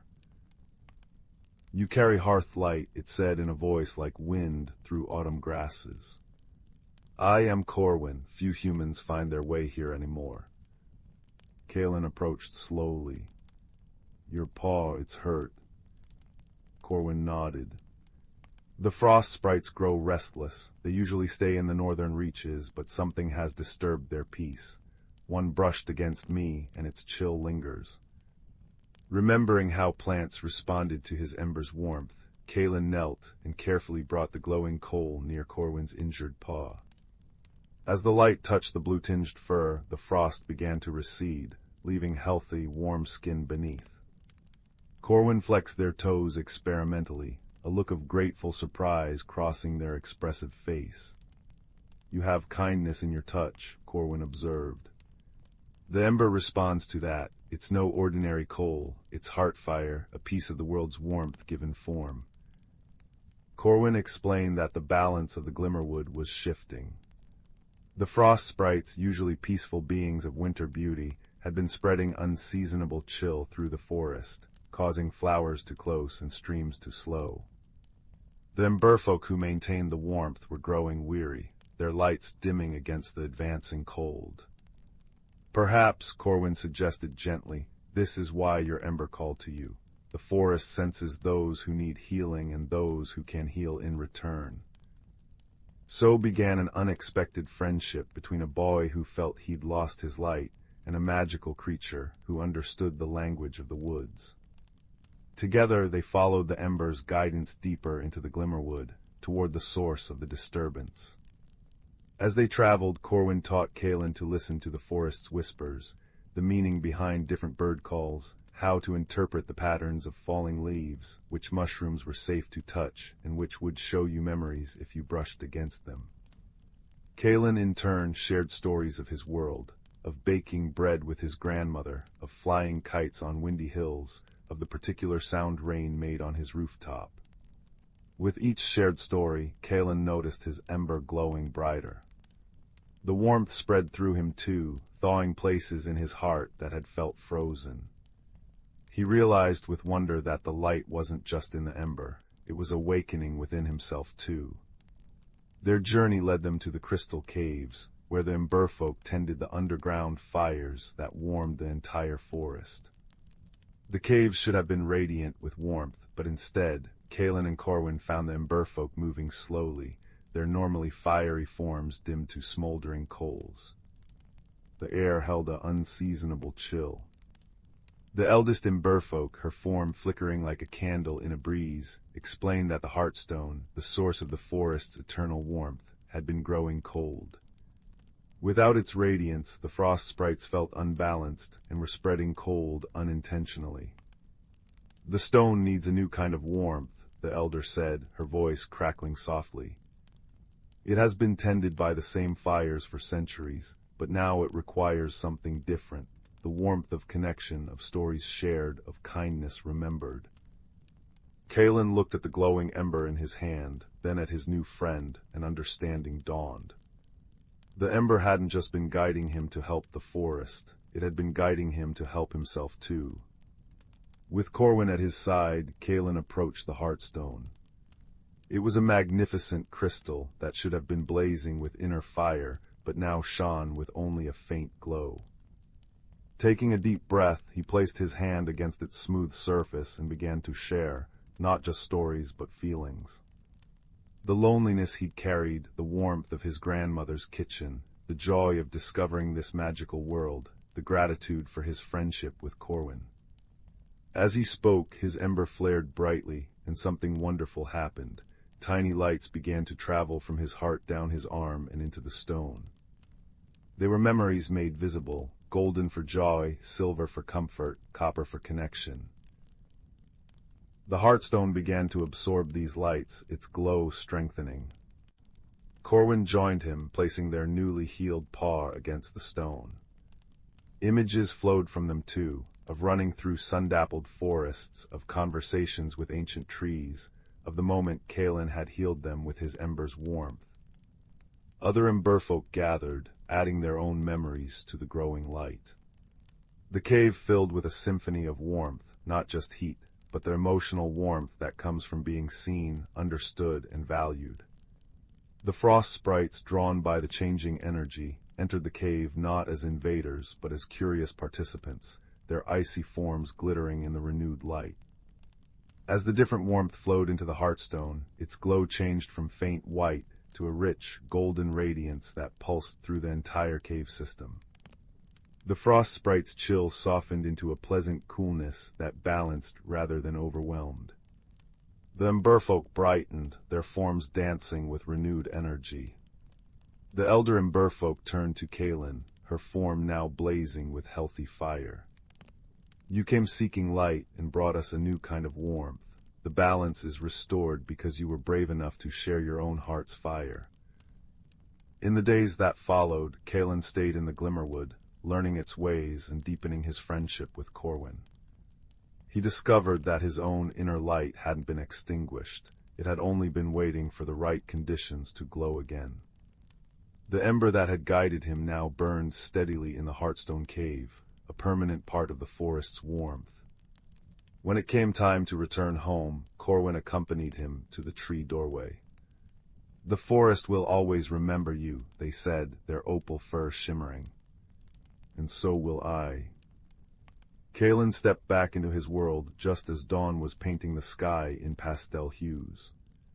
The village was still sleeping, but something felt different, warmer, more connected.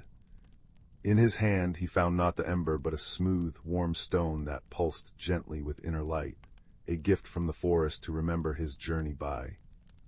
That morning, as sunlight streamed through his window, Kalen didn't feel like a cool stone in a warm stream anymore. He had discovered that warmth isn't just something you find, it's something you create through connection, bravery, and open-heartedness. And though the magical world was now separated from him by a tree doorway, he carried its essence within him, in the memories, the friendship, and the rekindled light in his own heart. Now, as the fire crackles and night deepens outside your window, remember Kalen's journey. Remember that even when our inner light feels dim, it never truly goes out. It simply waits for the right moment, the right friendship, the right act of bravery to shine again. And in the quiet of this night, know that you too carry that same capacity for warmth and connection, ready to glow when the world needs it most. Sleep now, wrapped in the warmth of this story, and may your dreams be gentle and your rest be deep. The embers watch over the night, and tomorrow awaits with new possibilities for light.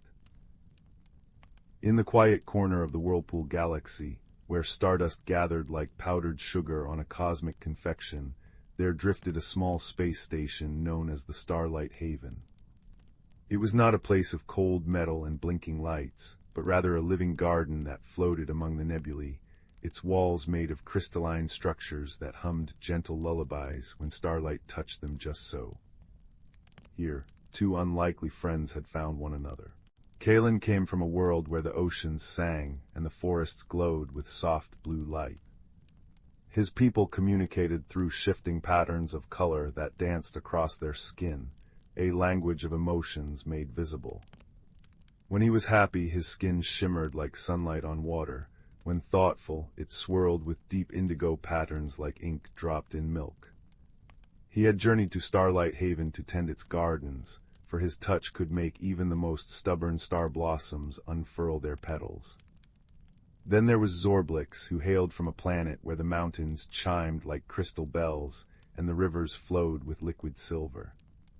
His species spoke through harmonies, soft chimes and melodies that conveyed meaning through pitch and rhythm. His body was covered in delicate, overlapping scales that caught the light and cast rainbow patterns on the walls, and when he moved, he left behind a trail of faint, musical notes that hung in the air like forgotten dreams. They met in the heart of the station's garden, where plants from 1,000 worlds grew in peaceful coexistence. Kalen was tending to a cluster of moonvines that refused to bloom, his skin pulsing with frustrated orange swirls. Zorblix approached with a curious chime, his scales tinkling like wind chimes in a gentle breeze. He reached out a 3-fingered hand, and from his fingertips emerged a soft, encouraging melody that sounded like raindrops on leaves. At first, their communication was a comedy of errors.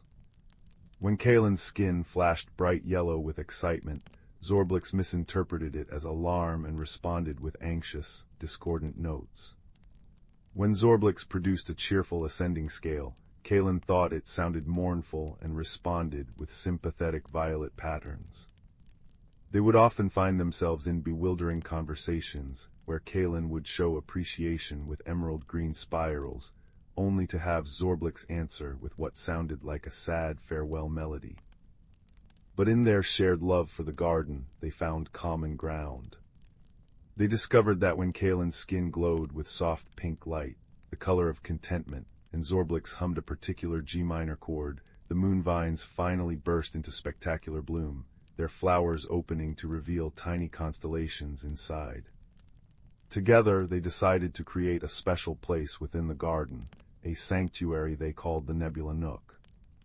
They WTO'd their floating crystals that caught starlight and scattered it in prismatic patterns across mossy banks.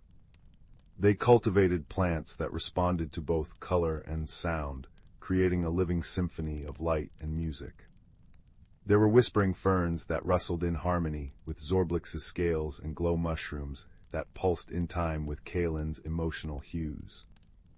One evening, as the station drifted through a particularly beautiful nebula that painted the sky in watercolor hues of lavender and peach, they experienced their first true misunderstanding. Zorblix had been working on a special project, a fountain made of singing crystals that would flow with liquid light. Wanting to surprise Kalen, he worked in secret, creating complex melodies that required intense concentration. Kalen, seeing his friend constantly producing tense, sharp notes and avoiding their usual time together, assumed Zorblix was angry with him. His skin took on worried gray patterns, and he began spending more time alone with the star blossoms, which drooped in response to his sadness. The misunderstanding lasted for 3 rotations of the station, around a nearby star. The garden began to suffer. Flowers closed their petals, and the usually cheerful glow orbs dimmed. Finally, Zorblix completed his surprise and came to find Kalen chiming excitedly. He found his friend sitting beneath the weeping willows of Zylos, his skin a dull, unhappy gray. With a confused series of notes, Zorblix approached. Kalen looked up, his patterns flashing briefly with hope before settling back into gloomy gray. It was then that Zorblix realized what had happened. In his culture, working alone to create a gift was a sign of deep respect, but to Kalen's people, spending time apart indicated displeasure. Zorblix gently took Kalen's hand and led him to the nebula nook. There, in the center of their sanctuary, stood the most beautiful fountain either of them had ever seen. Crystalline structures rose like frozen music, flowing with liquid starlight that cascaded down in shimmering sheets. As the light flowed, it produced harmonies that changed with the patterns of the nebula outside.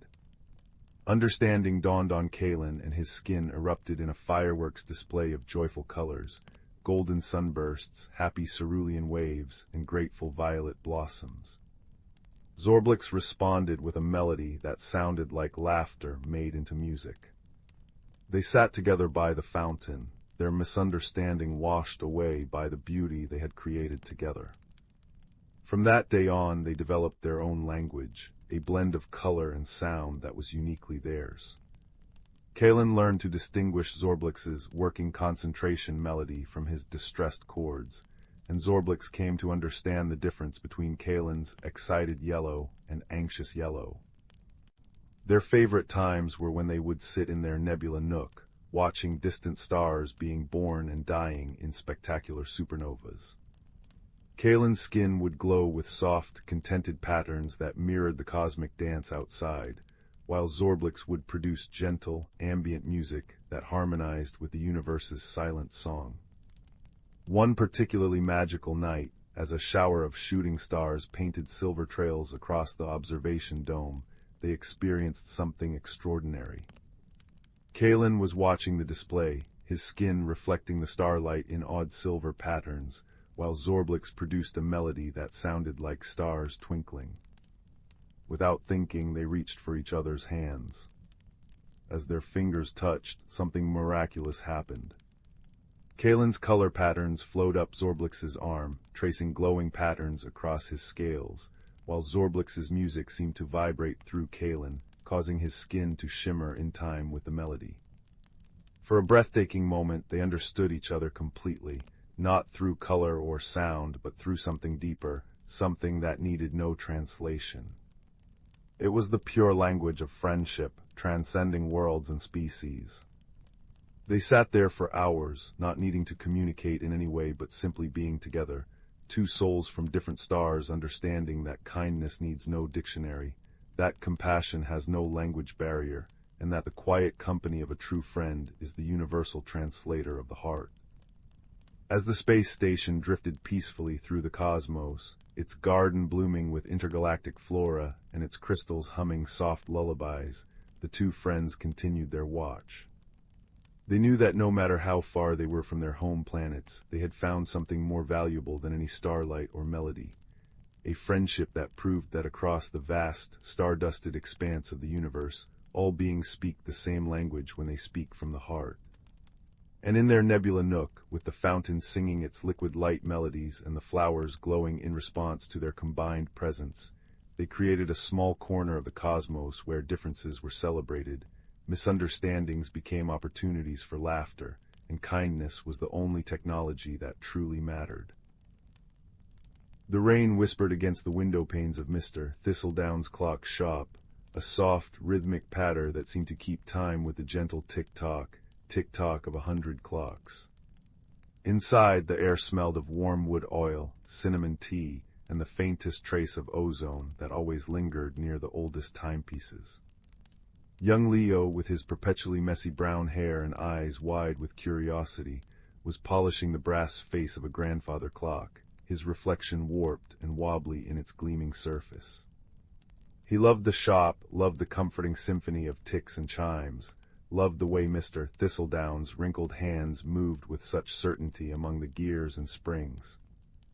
"Careful with that one, Leo," Mr. Thistledown murmured, his voice like rustling parchment. He was hunched over a delicate porcelain mantel clock, his magnifying glass perched precariously on his nose. "She's older than the cobblestones out front, sensitive soul." Leo nodded, buffing the brass with extra gentleness. His hand brushed against a small, dusty drawer tucked beneath the clock's pendulum case, a drawer he'd never noticed before. Intrigued, he eased it open. Inside, nestled on faded blue velvet, lay a pocket watch. It wasn't grand or jewel-encrusted. Its silver case was tarnished, its glass face scratched, and the chain was a simple, thin braid of metal. It looked utterly ordinary, forgotten. Curiosity prickling his fingertips, Leo picked it up. It felt cool and surprisingly heavy. He traced the worn etching on the back, a simple spiral like a coiled fern frond. As his finger touched the spiral, a faint warmth pulsed through the metal. Then, quite distinctly, he heard it. Not with his ears, but inside his mind. A soft, rhythmic thrum-thrum-thrum like a tiny heartbeat, and a feeling of deep, aching loneliness. Leo gasped, nearly dropping the watch. He looked quickly at Mr. Thistledown, but the old man was absorbed in his work. Holding the watch carefully in both hands, Leo focused. The thrum-thrum was steady, but the loneliness was a cold, gray fog swirling around it. He closed his eyes, picturing the warm shop, the smell of cinnamon, the comforting ticking.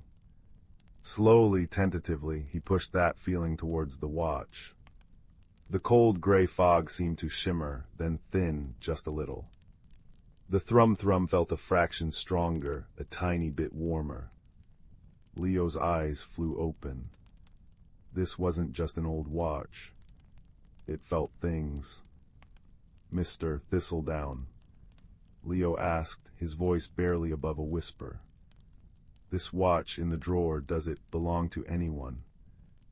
The old clockmaker looked up, his magnifying glass making one eye enormous. He peered at the watch in Leo's hands.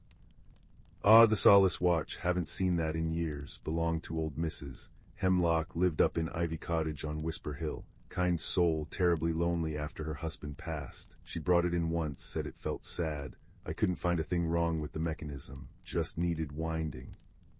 He sighed. "She passed on herself, oh, must be 10 winters ago now. No family left, the watch just stayed." Leo clutched the watch. It wasn't broken.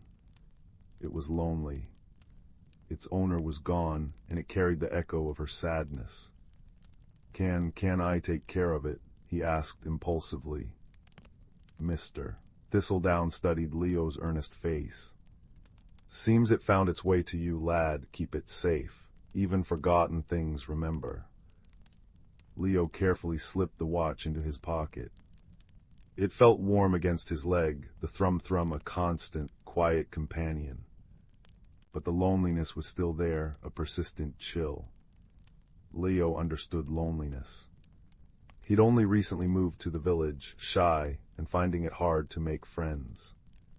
He decided then and there he would help the watch remember something besides sadness. He would find it solace. His journey began simply. He took the watch everywhere.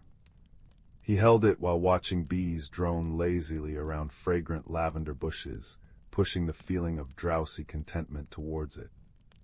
He placed it near the bakery oven when Mrs. Butterworth pulled out loaves of golden bread, letting the warm, yeasty smell and the feeling of cozy fullness seep into the meadow. He sat with it by the babbling brook, sharing the feeling of cool, clear peace.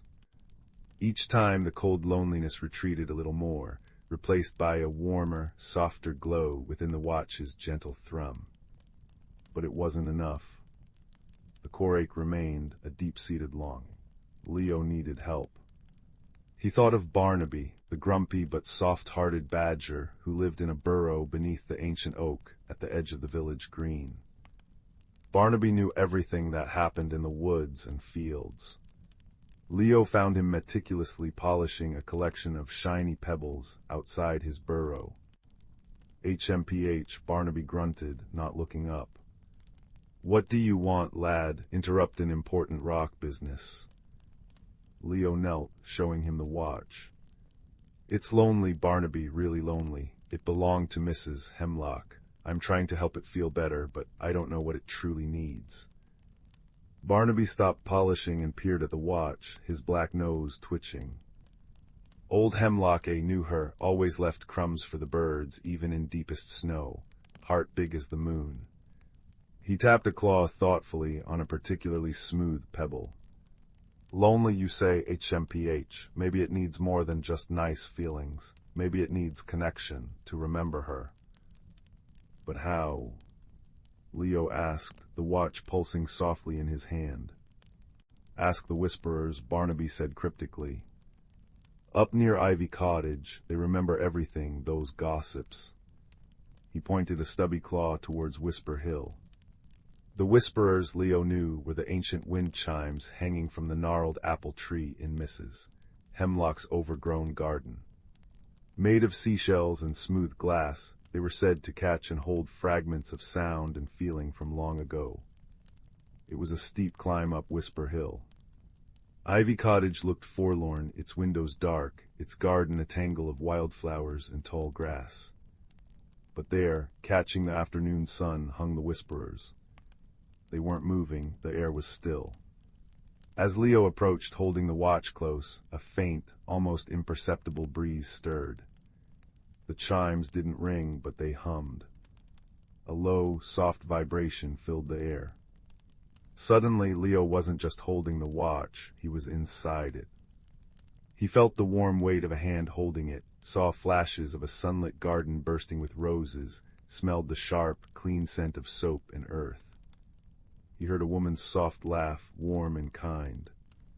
He felt a deep contentment, a quiet joy in tending the flowers, in watching the birds, in the simple peace of her cottage. This was Mrs. Hemlock's happiness, her solace. The watch had been a constant companion, a silent witness to her quiet, loving life. Its loneliness wasn't just for itself. It was an echo of her missing presence, the sudden silence where her joy had been. The vision faded. Leo stood blinking in the overgrown garden, the watch warm and pulsing rapidly in his hand. The cold loneliness was still there, but now it was mixed with the warm memory of joy, creating a poignant ache. He understood now. The watch needed to feel useful again. It needed to witness new solace, new moments of quiet joy. It needed to be held, not just carried. Back in the village, Leo found his next helper, Pip, a sparrow with feathers the color of storm clouds and eyes that missed nothing. Pip was fearless and chatty, flitting from rooftop to windowsill. "Lonely ticker, eh?" Pip chirped, landing on Leo's shoulder and cocking his head at the watch. "Seen sadness, needs busy work, needs purpose." He pecked gently at the watch chain. "Follow me." Pip led Leo not to grand places, but to small moments. To old Mr. Fenwick sitting on his bench, sharing crusts of bread with the pigeons, a look of serene peace on his wrinkled face. "Hold it there," Pip chirped. Leo sat beside Mr. Fenwick, the watch warm in his hand. He pushed the feeling of the old man's quiet contentment towards it. The watch pulsed, absorbing the gentle scene. Pip led him to the baker's daughter, Alara, patiently teaching her little brother how to knead dough, their laughter light and flour dusting their noses. "Here, here," Pip insisted. Leo stood nearby, sharing the watch's presence with the feeling of familial warmth and patient teaching. The watch glowed faintly. They went to the edge of the brook where sunlight dappled through leaves onto the water, creating shimmering patterns. "Just quiet," Pip whispered, unusually subdued. Leo sat, the watch resting on his knee, both of them soaking in the pure, peaceful beauty. The watch's thrum became deep and steady, like the heartbeat of the earth itself. But the final challenge arose unexpectedly. A fierce storm rolled in one evening, howling winds rattling the shutters of Mr. Thistledown's shop. Leo was helping secure the windows when a frantic knocking came at the door. It was young Timothy, Mrs. Butterworth's son, tears streaking his face. "It's Whiskers," he sobbed. "My kitten." The wind blew the shed door open and she ran out. "She's so scared of storms, I can't find her anywhere." Whiskers was tiny, a scrap of gray fluff easily lost and terrified. Searching in the howling dark and lashing rain seemed impossible. Fear clutched at Leo's heart. Then he felt the watch in his pocket. It wasn't pulsing its usual thrum-thrum. It felt focused, intent. And it was pulling him, a gentle, insistent tug towards the back door. Trusting the feeling, Leo grabbed a lantern. "Come on, Timothy, I think I know where to look." He dashed into the storm, the watch a warm beacon against the cold rain. It pulled him not towards the open fields, but along the stone wall bordering the village green, towards a dense thicket of hawthorn bushes. The wind screamed, the rain stung, and the lantern light flickered wildly. "Whiskers," Timothy cried, his voice thin against the gale. Leo held the watch tightly. He didn't try to push feelings at it. Instead, he asked it, silently, desperately, "Where is she? Help us find her." The watch grew warm, almost hot. Then a clear image flashed in Leo's mind, not a location, but a feeling. A tiny knot of pure, icy terror huddled deep within the thicket, behind the gnarled roots of the oldest hawthorn. It was so vivid, so precise. "She's here." Leo shouted over the wind, pointing towards the roots. Timothy scrambled forward, pushing aside wet branches. There, shivering violently, eyes wide with terror, was Whiskers. Timothy scooped her up, cradling the soaked, trembling kitten against his chest, murmuring soothing words. The relief that washed over Timothy was palpable, a warm wave of pure love and gratitude that cut through the storm's fury. Leo stood beside him, the rain plastering his hair to his forehead, the watch glowing with a soft, steady light in his hand. He let it feel Timothy's overwhelming relief and love for his found kitten. The watch didn't just absorb it, it seemed to resonate with it, its own lingering loneliness finally dissolving completely in the face of this powerful, selfless love and relief. The cold ache vanished, replaced by a deep, golden warmth that spread from the watch up Leo's arm, filling him with an incredible sense of peace and rightness. Back in the warm, dry shop, with Whiskers purring contentedly wrapped in a towel on Timothy's lap, Leo took out the watch. It gleamed softly in the firelight, the scratches on its glass face seeming less deep, the silver brighter. Its thrum-thrum was strong, steady, and radiated a gentle, comforting warmth, not just happiness, but deep contentment and purpose. It had witnessed fear, but also courage, love, and profound relief. It had been useful again. It had found solace not just in comfort, but in connection and the overcoming of adversity through kindness and care. Leo placed the solace watch on the mantelpiece above Mr. Thistledown's crackling fireplace. It didn't need to be carried anymore. Its journey was complete. Now its gentle thrum-thrum joined the symphony of the shop's clocks, a soft counterpoint that seemed to deepen the sense of peace. Anyone who sat near the fireplace felt a subtle warmth, a sense of calm, and the unspoken assurance that even in forgotten things, and even after storms, solace could always be found.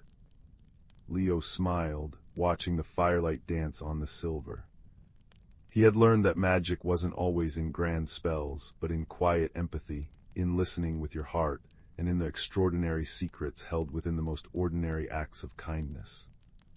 The watch ticked on, a quiet guardian of comfort, its secret now a shared warmth that filled the cozy shop, promising peaceful dreams to all who listened.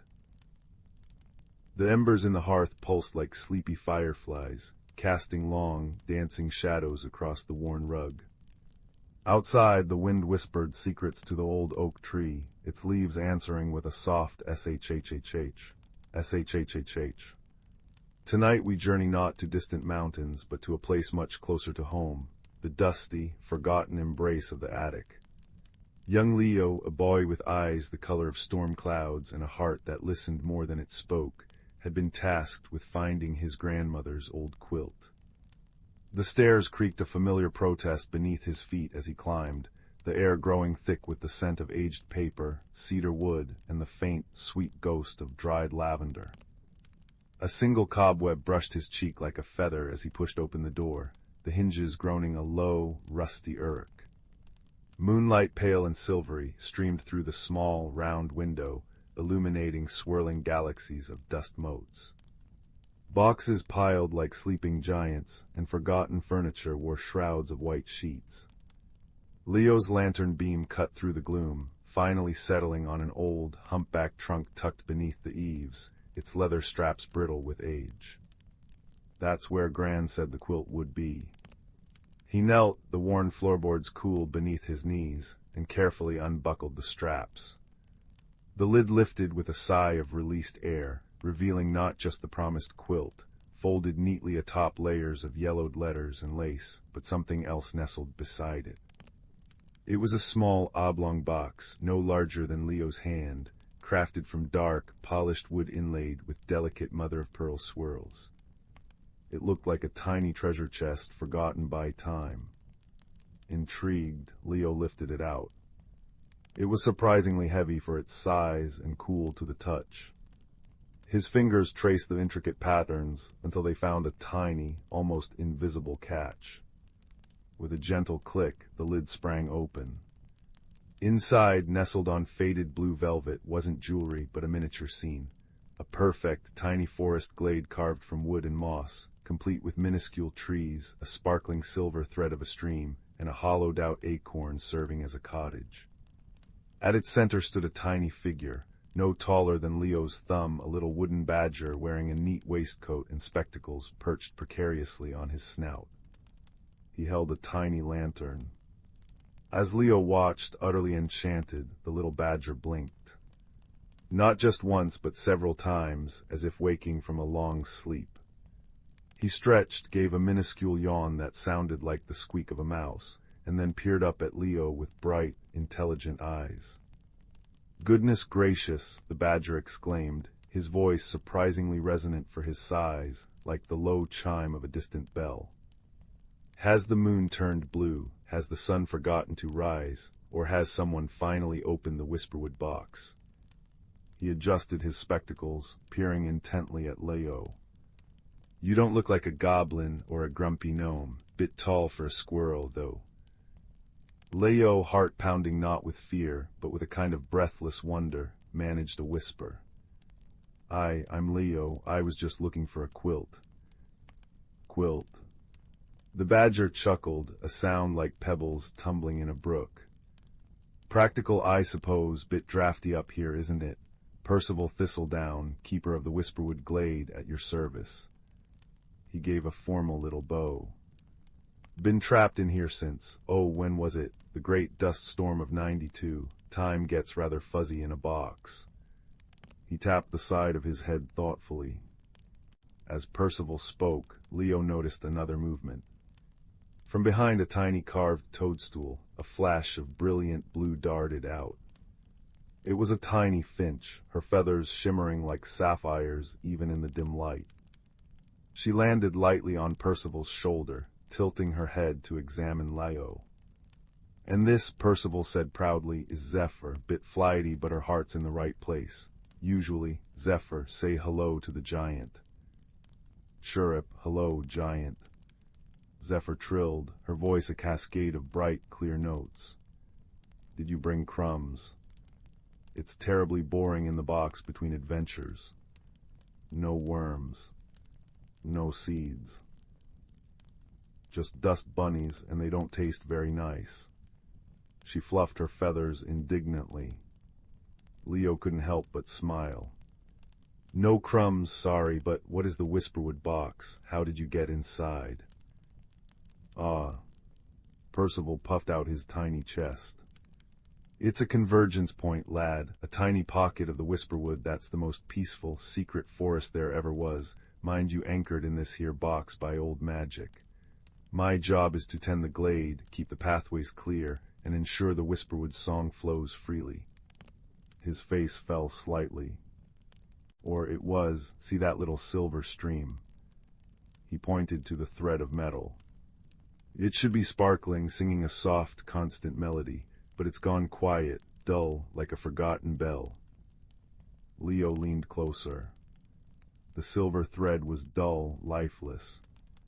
"Why?" "Blockage." Zephyr chirped urgently, hopping from foot to foot on Percival's shoulder. "Upstream, a grumpy old rock fell over after the last big shake. That's when the trunk got moved, I expect, and now the songwater can't flow. The glade is getting sleepy. Sad." She drooped her head melodramatically. Percival nodded gravely. "Indeed, the song sustains the Whisperwood's magic, even here in the box. Without it, well, the glade fades, we fade, just whispers on the wind."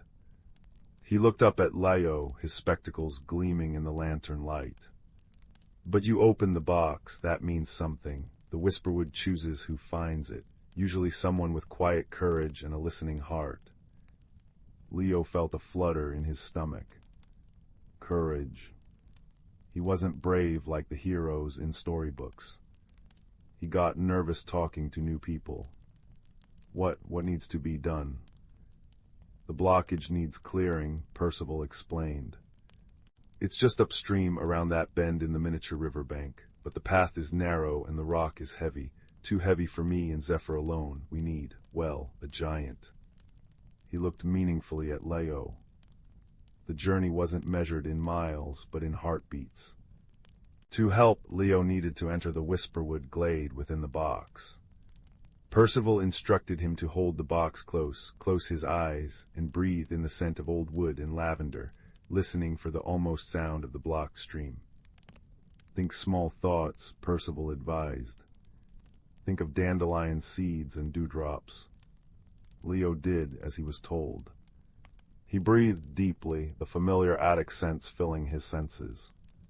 He focused on the cool wood of the box against his palms, the faint, musty scent of the velvet lining. He listened beyond the rustle of the attic dust, beyond the distant tick-tock of a grandfather clock downstairs. He listened for the silence within the silence. And then he felt it. A gentle tugging sensation, like a moth drawn to a candle. He felt himself, not shrinking, but the world within the box expanding around him.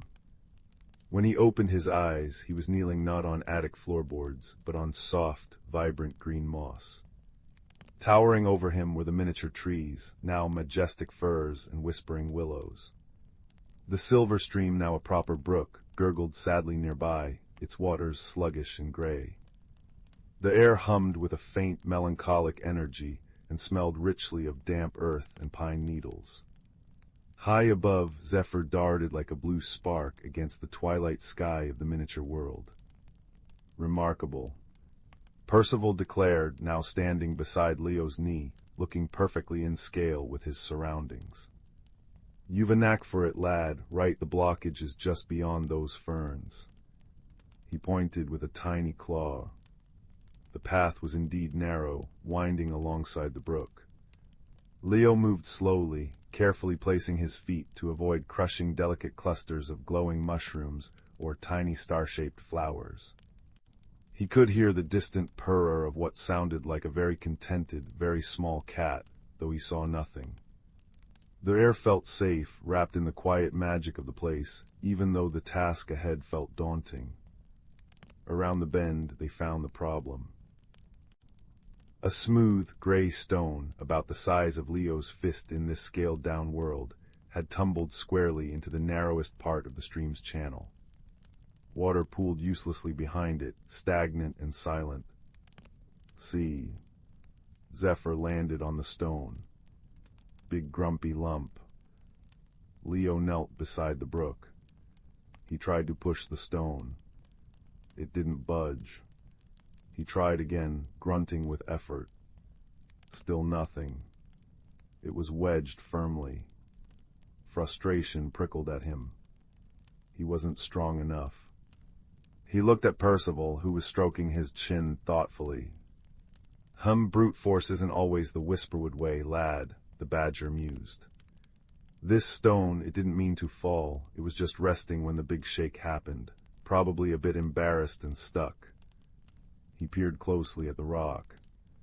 Look here, see that little crevice underneath. If we could just give it a nudge there, towards the bank, rather than trying to lift it straight up. Understanding dawned. Cleverness, not muscle. Kindness, seeing the stone not as an enemy, but as something that needed help too. Leo scanned the mossy bank. He spotted a sturdy-looking twig, smooth and strong. Carefully, he picked it up. It was the perfect length. Okay, Leo whispered, more to himself than anyone. He knelt again, not pushing the stone, but gently inserting the end of the twig into the crevice Percival had pointed out. He braced the other end against a solid root on the bank. It was a lever. Zephyr, Leo said softly, could you fly down and give the top of the stone a little push, just as I press down on this stick? Chirrup, can do, giant. Zephyr zipped into position. Ready. Leo took a deep breath. He pushed down on the lever with steady, patient pressure. It creaked slightly. Zephyr fluttered her wings furiously against the top of the stone, adding her tiny strength. Percival braced his small back against the stick, pushing with all his might, letting out a determined little huff. For a moment, nothing happened. Leo kept the pressure steady, not jerking, just patiently leaning. Then, with a soft, wet slurp, the stone shifted. It rolled smoothly, almost gratefully, out of the channel and onto the mossy bank with a gentle thump. Immediately, the pooled water surged forward with a happy gurgle. It rushed over the pebbles, sparkling like liquid diamonds as it caught the ethereal light of the glade. As it flowed, a sound emerged, not loud but profound. A deep, resonant hum, like the lowest note of a cello played very softly, intertwined with the bright tinkle-tinkle of water over stones. It was the whisperwood's song, flowing freely once more. The effect was instant. The grayness lifted from the water, it ran clear and bright. The moss beneath Leo's knees seemed to glow greener. The tiny flowers perked up, and the air filled with a sweeter, fresher scent. High above, the purr grew louder, a comforting rumble. "Hai che," Percival exclaimed, dancing a little jig on the moss. "Splendid, absolutely splendid. Patience and leverage. Knew you had the right stuff, lad." He beamed up at Leo. Zephyr zipped around Leo's head in joyful loops. The song, chirrup, hooray for the giant. Leo felt a warmth spread through him, not just from the exertion, but from a deep sense of accomplishment. He hadn't fought a dragon, but he'd helped. He'd listened, thought, and used kindness and cleverness. The glade felt alive, peaceful, and safe again. As the song strengthened, Leo felt the gentle tugging sensation return. The towering trees seemed to recede, the moss beneath him softening back into the feel of the attic rug. He blinked, finding himself back in the dusty attic, the whisperwood box open on his lap. Inside, the miniature glade was vibrant. The silver stream sparkled, and tiny lights like fireflies danced among the trees. Percival waved cheerfully from beside his acorn cottage. Zephyr did a quick happy loop-de-loop above the glade. "Thank you, Leo," Percival's voice drifted up, faint but clear, like wind chimes on a breeze. "You've mended the song." The whisperwood remembers its friends. Remember, courage often wears quiet shoes, and kindness can move mountains, or at least grumpy rocks. Visit any time. Just maybe bring a crumb or two next time. For Zephyr. "Chirrup, please," Zephyr added. Leo smiled, a wide, warm smile. He carefully closed the lid of the whisperwood box, hearing the soft click of the latch. The comforting hum-tinkle of the song seemed to linger faintly in the air around him, mingling with the crackle pop of the fireplace downstairs and the wind's gentle shhhh outside. He found the quilt, its familiar patchwork patterns feeling extra cozy now. As he carried both quilt and box downstairs, the tiny, magical song echoed softly in his heart, a reminder that extraordinary secrets and quiet courage could be found in the most ordinary corners, like a dusty attic, if only one remembered to listen. The hearth fire glowed, wrapping the room in warmth and light, a perfect reflection of the peaceful resolution found in a little wooden box. The last embers settled with a soft hiss, a gentle lullaby for the night. Deep in the whispering woods, where trees hummed lullabies and streams giggled over polished stones, lay the village of Twinkle Hollow. Its cottages nestled inside toadstools with candy-striped roofs, and cobblestone paths glimmered with crushed stardust. Here lived Pip, a sparrow-sized boy with ears that wiggled when he was excited, and pockets always full of talking acorns. His best friend was Fig, a bashful badger who wore a waistcoat embroidered with snoozing snails and sneezed clouds of glitter when surprised. One dewy morning, Pip discovered the village's heart, the gleaming gear garden, in disarray. Giant clockwork sunflowers drooped, their petals rusted shut. The giggling gears that powered Twinkle Hollow's twilight dances lay silent, coated in sticky, purple goo. Without their nightly waltz, the fireflies couldn't weave their luminous stories across the sky, and gloom settled like a damp quilt. Fig sneezed a nervous puff of silver glitter. "Oh crumbs, the Moonberry Festival is tomorrow. Without the gears, the fireflies' ballet will be a soggy pancake." Pip's ears did a frantic jig. "Fear not, Fig will find the source of this gummy gloom." Their quest began at the Sugar Spruce Library, run by Mistress Nettle, a tortoise with a monocle and a hat made of teapots. She tapped a map with her cane. "The goo comes from the sorrowful swamp, dear beans, but beware, it's guarded by the moat monster, who sighs so deeply he blows his own hat off." Armed with feather dusters for tickling troubles away, and jars of Fig's sneeze glitter, guaranteed to spark giggles, they tiptoed into the swamp. Trees wept caramel tears, and the air smelled of forgotten birthdays. There sat the moat monster, a shaggy, blue-furred creature with rain clouds for eyebrows, sobbing into a puddle. Each tear splashed as sticky purple goo. "Nobody likes my lullabies," he wailed, accidentally inhaling a passing butterfly. Pip's ears wiggled merrily. "Why, we adore music. Sing for us." The moat monster hiccuped, then crooned a tune so off-key, frogs covered their ears. But Pip and Fig applauded wildly. "Bravo, encore." Encouraged, the monster belted out a ballad, his tears turning clear and sweet as lemonade. The goo vanished. "You're brilliant." Fig cheered, sneezing a rainbow over the swamp. Flowers burst into bloom, singing backup. Back in Twinkle Hollow, the gears whirred to life, spinning faster than ever. Pip had a twisty idea. Let's invite the moat monster to conduct the fireflies. At the festival, under a sky dusted with peach-colored stars, the monster waved a licorice baton. Fireflies spiraled into giggling constellations, while clockwork sunflowers clanged cymbals made of cookie tins. Villagers waltzed on marshmallow clouds, and Fig sneezed a finale of diamond dust that settled over everyone like cozy pajamas. As the last note faded, Pip curled in a hammock woven from moonbeams, Fig snoring softly beside him. The moat monster, now the maestro of merriment, conducted the stars in a soft, humming lullaby. Twinkle Hollow shimmered, a promise that even the bluest sighs could become songs, and friendship was the stickiest, sweetest magic of all. And with that thought, dreams bloomed like shy violets in the heart of the night. In the velvet hush hour between twilight and true night, where fireflies scribble secrets across the air, there existed a village called Bramble Hollow. Its cobblestone streets wound like cinnamon threads between cottages with roofs of living time, windows glowing with lanterns shaped like tulip blossoms. Yet something peculiar had begun unfolding beneath the crescent moon's silver nail.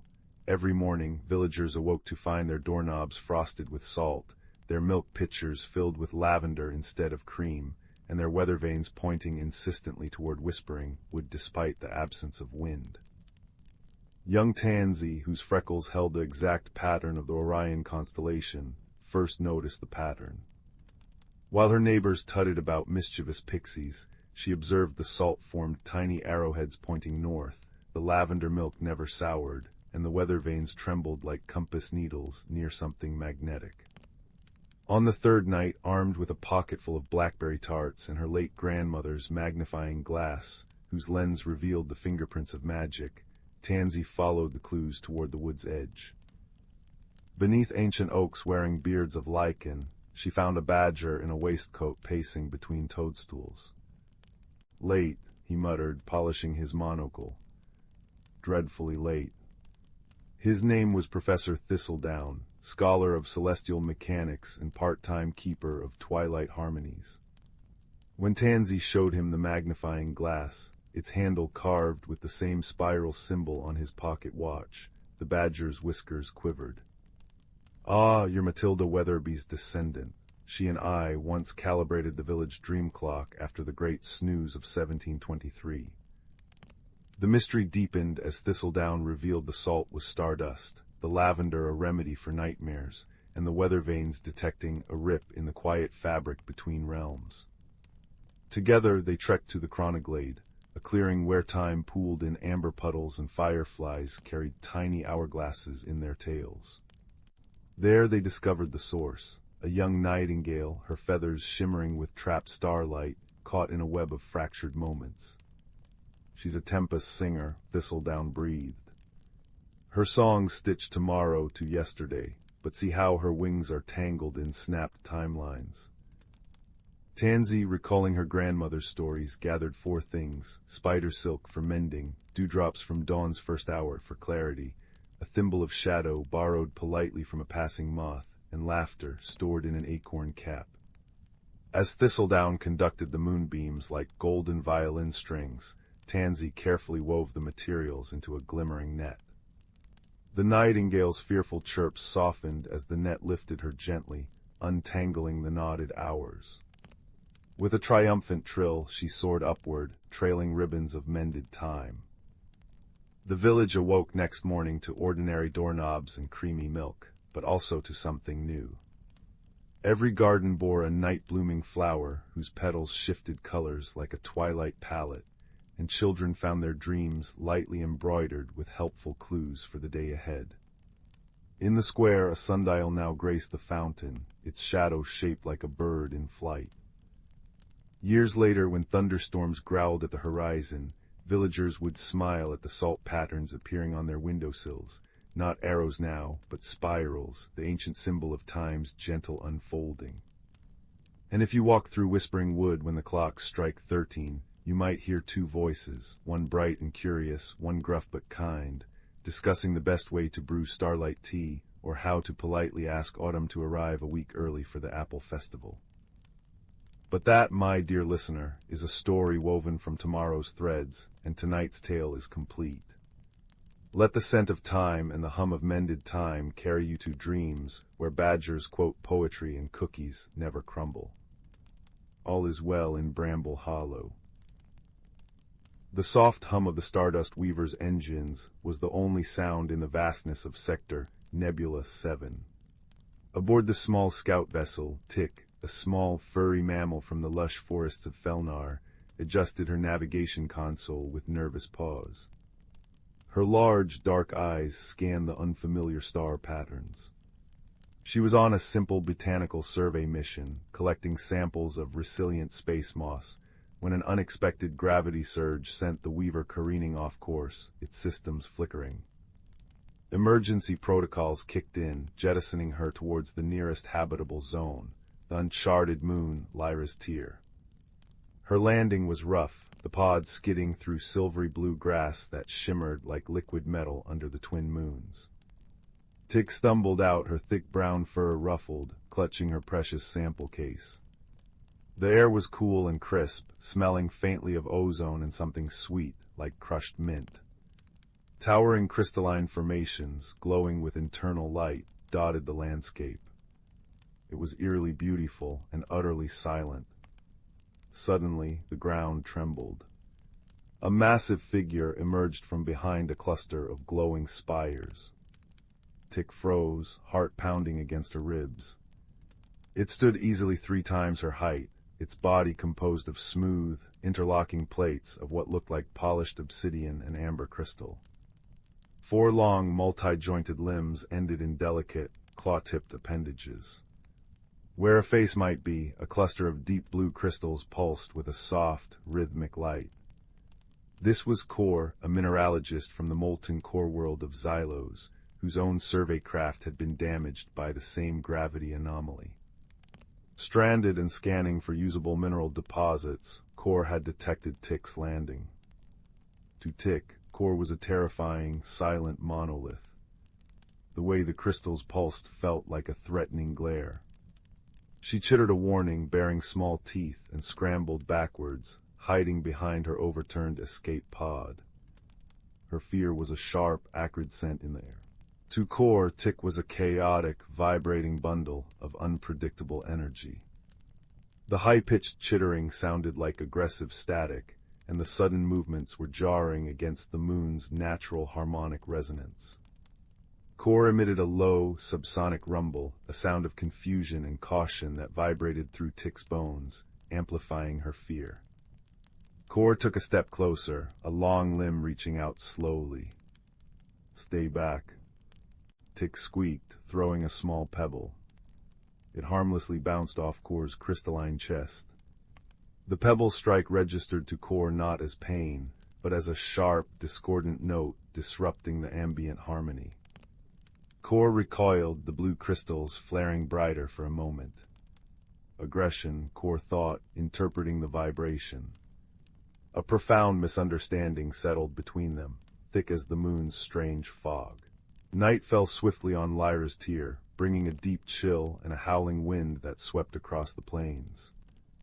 Tick shivered violently in the meager shelter of her pod's wreckage. Her fur was good for Felnar's humidity, not this biting cold. Across the clearing, Core stood motionless near a large crystal formation, seemingly unaffected. Tick watched, teeth chattering, as the wind whipped around the giant being. Then she noticed something. Core's crystal plates were subtly realigning, channeling the wind into a low, resonant hum that generated warmth. The air directly around Core shimmered slightly with heat haze. Desperation overcoming fear, Tick inched closer, drawn by the promise of warmth. Core, sensing the small creature's approach and its intense shivering, understood its distress cold. Core shifted slightly, angling a large, flat crystal plate towards Tick. Instantly, a wave of gentle, radiant heat washed over her. It was blissful. Tick cautiously sank down near Core's massive foot, the warmth seeping into her bones. She looked up at the pulsing blue crystals. The light seemed softer now. She tentatively reached out a paw, not to touch, but to feel the heat radiating from the crystal surface. Core remained perfectly still, observing. The next day brought a shared challenge. A violent ionic storm, common on Lyra's tier, rolled in with terrifying speed. Jagged forks of purple lightning split the sky, and the howling wind turned ferocious, threatening to sweep Tick away. Rain, cold and stinging, lashed down. Tick huddled against Core's warm leg, terrified. Core, however, perceived the storm differently. The intense electromagnetic bursts were painfully loud, a cacophony of screeching frequencies that vibrated Core's very core, threatening to shatter delicate internal structures. The wind's roar was physically jarring. Core needed shelter from the sound. Tick needed shelter from the elements.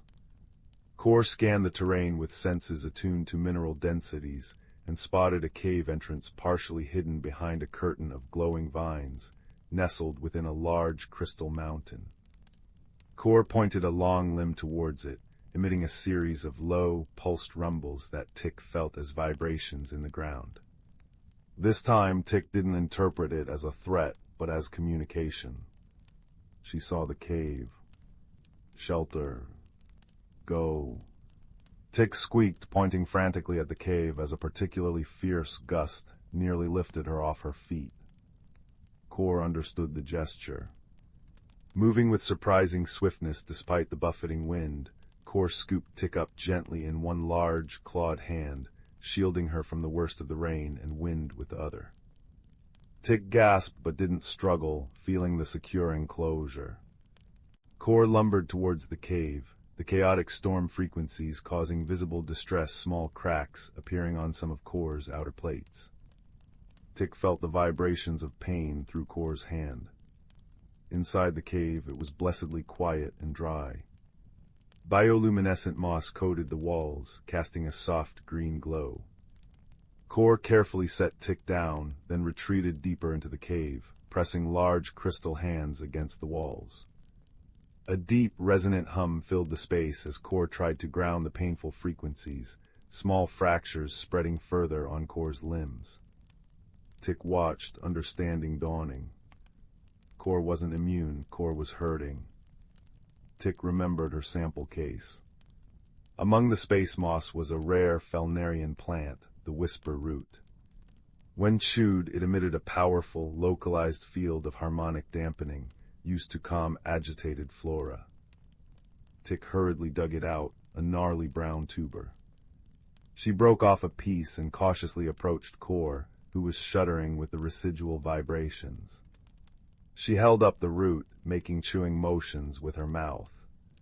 Core's blue crystals pulsed slowly, observing. Tick took a small bite herself, then offered the larger piece. Trusting the small creature who shared warmth, Core took the root. As Core's crystalline mandibles ground the fibrous material, a wave of profound silence washed over the cave. The painful resonance of the storm faded to a distant murmur.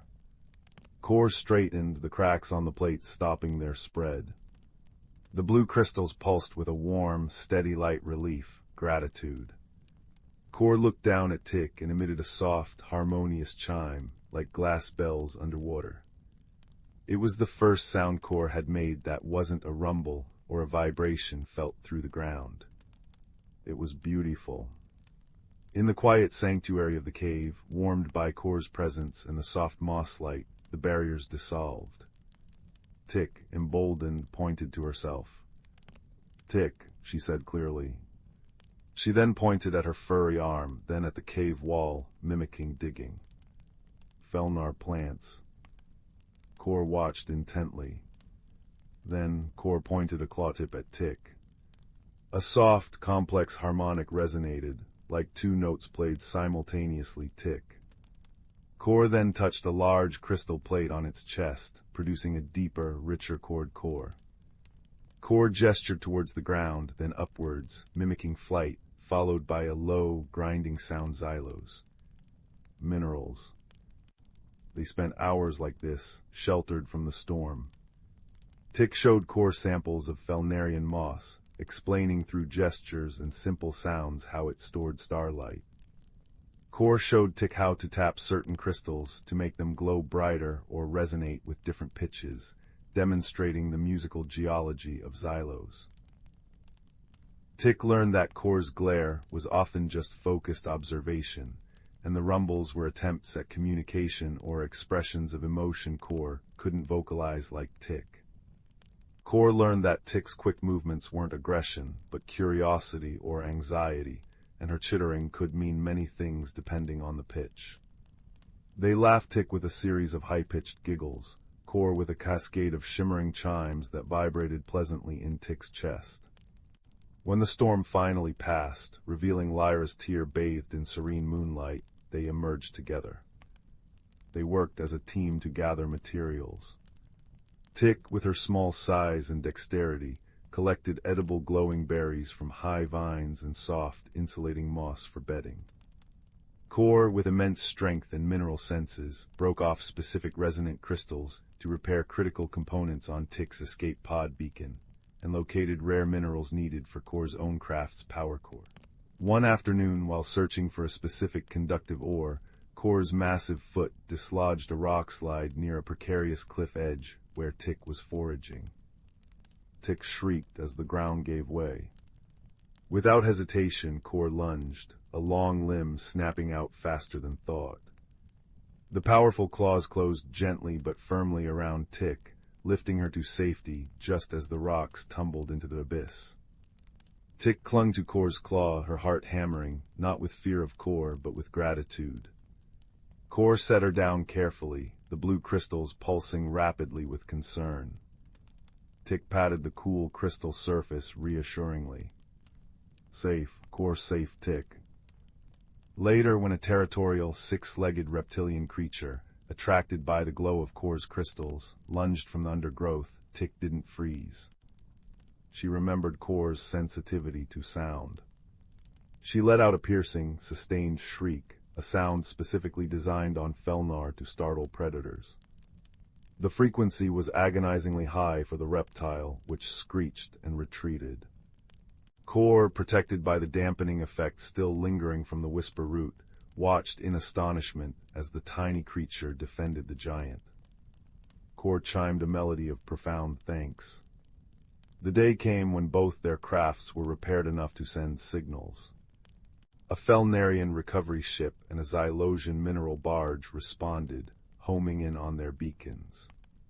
As the ships descended through the lavender sky, casting long shadows on the shimmering grass, Tick and Core stood side by side near the cave entrance. Tick felt a pang of sadness sharper than the moon's chill. She looked up at Core, her large eyes glistening. She reached into her sample pouch and pulled out her last, perfectly preserved whisper root, the one that had eased Core's pain. She held it up. Core understood. The giant crystalline being knelt, bringing its cluster of blue crystals level with Tick. Core carefully pried off a small, perfect shard from an inner plate not damaged, but deliberately chosen. It pulsed with a warm, steady blue light. Core offered it to Tick with infinite gentleness. Tick placed the whisper root into Core's large claw. Core placed the glowing blue crystal shard into Tick's small paws. It was warm to the touch, radiating a soft, comforting hum that resonated deep within her.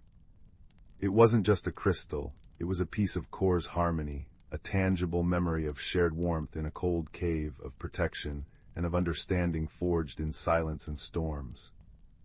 The recovery teams found them like that, the small, furry botanist from the green world, holding a pulsing blue crystal, and the towering crystalline geologist from the molten core, cradling a gnarled brown root. They exchanged no words their rescuers could understand, only a look that spoke volumes, Tick's eyes soft with affection, Core's crystal light pulsing with a gentle, steady warmth. As Tick's pod lifted off, she pressed the blue crystal shard against the viewport. Far below, Core stood, a dark silhouette against the glowing landscape, holding the whisper root. Core raised a limb in farewell, a single, pure harmonic note rising through the air, reaching Tick even through the pod's hull, a sound of friendship, clear and true. Tick settled back in her seat, the crystal's soft hum a constant, soothing presence against her chest. It was a reminder that across the vast, silent gulf of space, under different suns and moons, friendship could bloom in the most unexpected soil. It wasn't about understanding every word, but about listening with the heart, sharing warmth in the cold, and offering shelter from the storm. The universe felt less lonely, filled not just with stars, but with the quiet, resonant echo of an unlikely, precious bond. And as the stars blurred past, Tick knew the true treasure she brought back wasn't moss or samples, but the warm, humming memory of Kor, a friend written not in words, but in light and harmony, forever held close. In the distant reaches of the cosmos, where stars twinkled like scattered diamonds against the velvet backdrop of space, there existed a small, vibrant planet known as Luminara. Its skies shimmered in hues of lavender and gold, and its lush landscapes teemed with life. Among its gentle inhabitants was Lyra, a creature of light and song, whose translucent wings caught the sun's rays and scattered rainbows across the fields as she fluttered from one blossom to the next. On a nearby planet shrouded in twilight and mystery lived Corin, a towering being of earth and stone. His world, Teros, was a place of deep valleys and echoing caverns, where the ground whispered ancient secrets. Corin's strength was matched by his gentle heart, and he wandered his land with a quiet reverence for the beauty of the stones and the life they cradled. One fateful day, as the stars aligned in a cosmic dance, a curious portal opened between these two worlds. Lyra, drawn by its shimmering allure, darted through the portal, her heart filled with wonder and a touch of trepidation. She found herself in the shadowed realm of Teros, where the air was cool and the scent of earth was rich and comforting. Corin, who had been exploring near the portal's edge, watched in awe as the delicate creature emerged. Her light was a stark contrast to the muted tones of his world, and for a moment they simply stared at one another, two beings from different worlds, brought together by the whims of the universe. Their initial attempts at communication were fraught with misunderstandings. Lyra's melodious trills and chirps seemed like mere music to Corin's ears, while his deep, rumbling tones were too low for her to comprehend fully. Yet there was a spark of curiosity in both their hearts, a desire to bridge the gap between them. Over time, they learned to communicate through gestures and shared experiences. Lyra would guide Corin to the hidden nooks where flowers bloomed in the shadows, their colors vibrant even in the dim light, while Corin showed Lyra the secret paths within the caverns, where crystals glowed with an inner fire. Their bond deepened as they faced challenges together. One day, a fierce storm swept across Teros, its winds howling through the valleys, and its rains turning paths into torrents. Lyra, unused to such weather, found herself struggling against the gale. Corin, with his sturdy form, shielded her with his broad back, guiding her to the safety of a cavern where they waited for the storm to pass. In that quiet refuge, they shared warmth and stories, their differences fading as they found comfort in each other's presence. As the days turned into weeks, Lyra and Corin discovered the true meaning of friendship. They learned to appreciate each other's strengths and to lend support in times of need. Lyra taught Corin the joy of laughter, her tinkling giggles echoing through the caverns, while Corin showed Lyra the beauty of silence, the way it allowed the heart to listen more deeply. One day the portal shimmered once more, signaling that it was time for Lyra to return to Luminara. The thought of parting was bittersweet, yet both knew that their friendship had transcended the boundaries of their worlds. As Lyra prepared to leave, she touched her wings lightly to Corin's forehead, a gesture of gratitude and affection. Corin, in turn, placed a small crystal in her hands, its glow a reminder of the light they had found in each other. With a final, shared glance of understanding and warmth, Lyra stepped through the portal, her heart full of memories and a newfound wisdom about the strength of friendship. Back on Luminara, Lyra often gazed up at the stars, her thoughts drifting to her friend on Teros. And on Teros, Corin would sit in the quiet of a cavern, feeling the gentle hum of the crystal Lyra had touched, knowing that their bond was as enduring as the stones of his world. In the vastness of the universe, Lyra and Corin had discovered the simple truth that true friendship knows no bounds.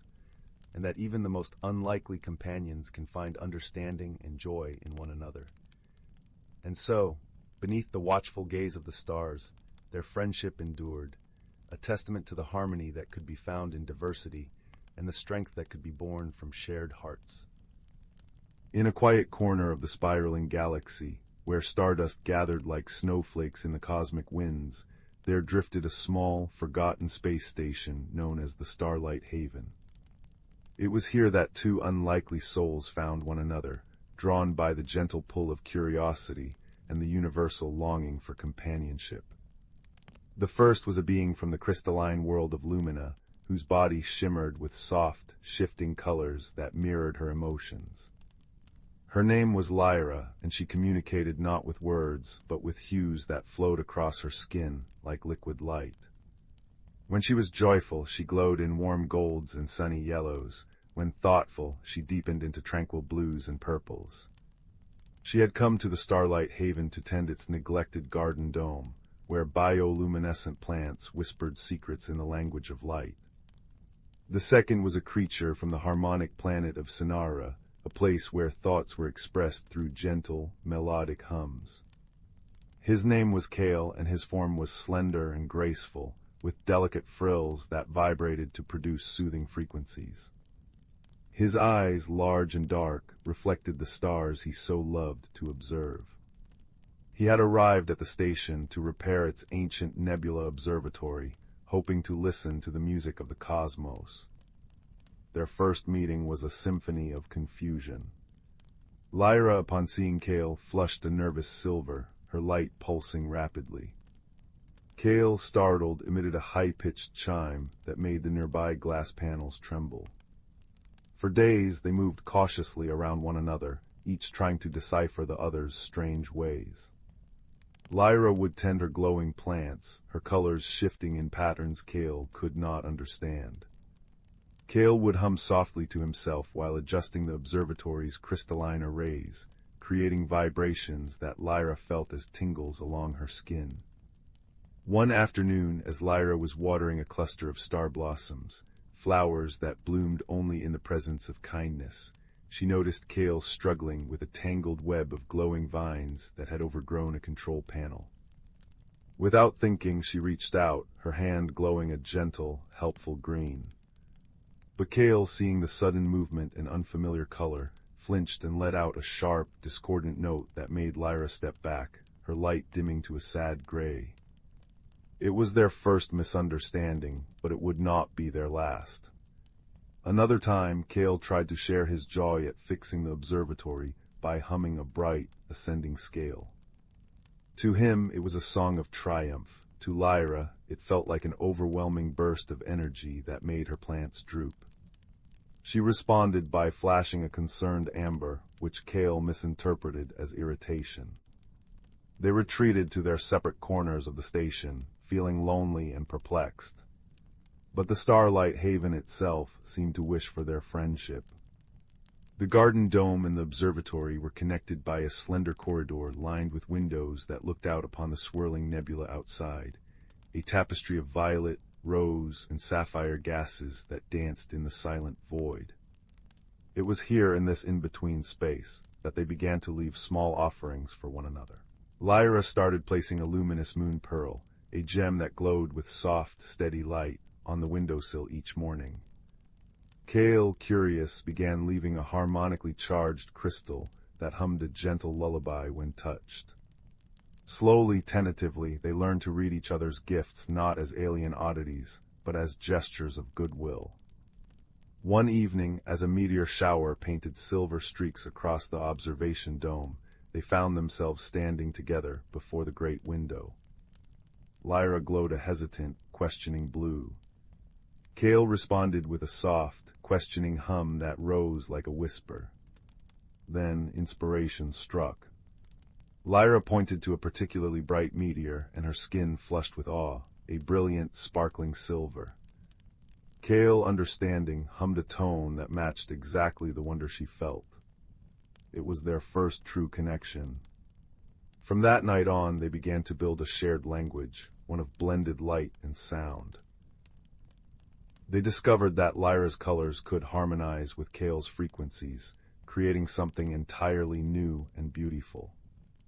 Together, they revived the heart of the Starlight Haven, a circular chamber where the garden met the observatory, filled with floating plants that responded to both light and music. Here, they created their sanctuary. Lyra's touch made the flowers bloom in cascades of color, while Kale's hums caused them to release soft, glowing spores that drifted like fairies in the air. They learned to laugh at their misunderstandings. Once Kale tried to express hunger by humming a low, rumbling tone. Lyra, thinking he was cold, surrounded him with warmth-emitting plants until he was sweating and frantically humming a higher, panicked note. When they realized the mistake, Lyra flashed a merry pink and gold, and Kale hummed a chuckling melody that shook the leaves on the vines. Another time, Lyra became so excited about a new hybrid blossom that she flashed a rapid, strobe-like pattern of rainbows. Poor Kale became so dizzy he had to sit down until she softened her lights to an apologetic, pulsing lavender. They learned to temper their expressions, to listen not just with eyes or ears, but with the heart. Their deepest bond formed during the quiet hours, when the station's orbit brought it through the calm eye of a nebula. They would sit in their shared chamber, watching distant suns being born in clouds of cosmic dust. Lyra would glow with the soft hues of the nebula itself, while Kale would hum melodies that mirrored the slow, grand dance of the stars. In those moments, words were unnecessary. They understood each other perfectly, through the language of shared wonder, of peace, of kindness. One day, a malfunction caused the station's energy to flicker and fade. The garden lights dimmed, the observatory's crystals fell silent, and cold crept into the corridors. Lyra and Kale knew they had to work together to restore the power. Lyra used her knowledge of the light-sensitive plants to channel what little energy remained, while Kale hummed stabilizing frequencies to calm the erratic systems. It was difficult. There were more misunderstandings, moments of frustration where Lyra's lights flared red and Kale's hums grew sharp. But they remembered the lessons they had learned, to be patient, to listen, to trust. In the end, it was a combination of Lyra's soft, guiding glow and Kale's harmonious tune that realigned the core. As light and warmth flooded back into the station, they turned to each other. Lyra radiated a proud, sunny gold, and Kale answered with a triumphant, resonant chord. They had done it not as two separate beings, but as friends. As the seasons turned in the vastness of space, the Starlight Haven became known as a place of peace and connection. Sometimes other travelers would visit, beings from far-flung worlds who had heard tales of the station, where light and music lived in harmony. They would find Lyra and Kale in their beautiful chamber, surrounded by singing flowers and shimmering lights, always ready to welcome others with the universal language they had mastered, the language of kindness. And on clear, quiet nights, when the nebula outside was especially brilliant, the two friends would still sit together by the great window. Lyra's gentle glow would illuminate Kale's peaceful face, and his soft hum would be a lullaby to the stars.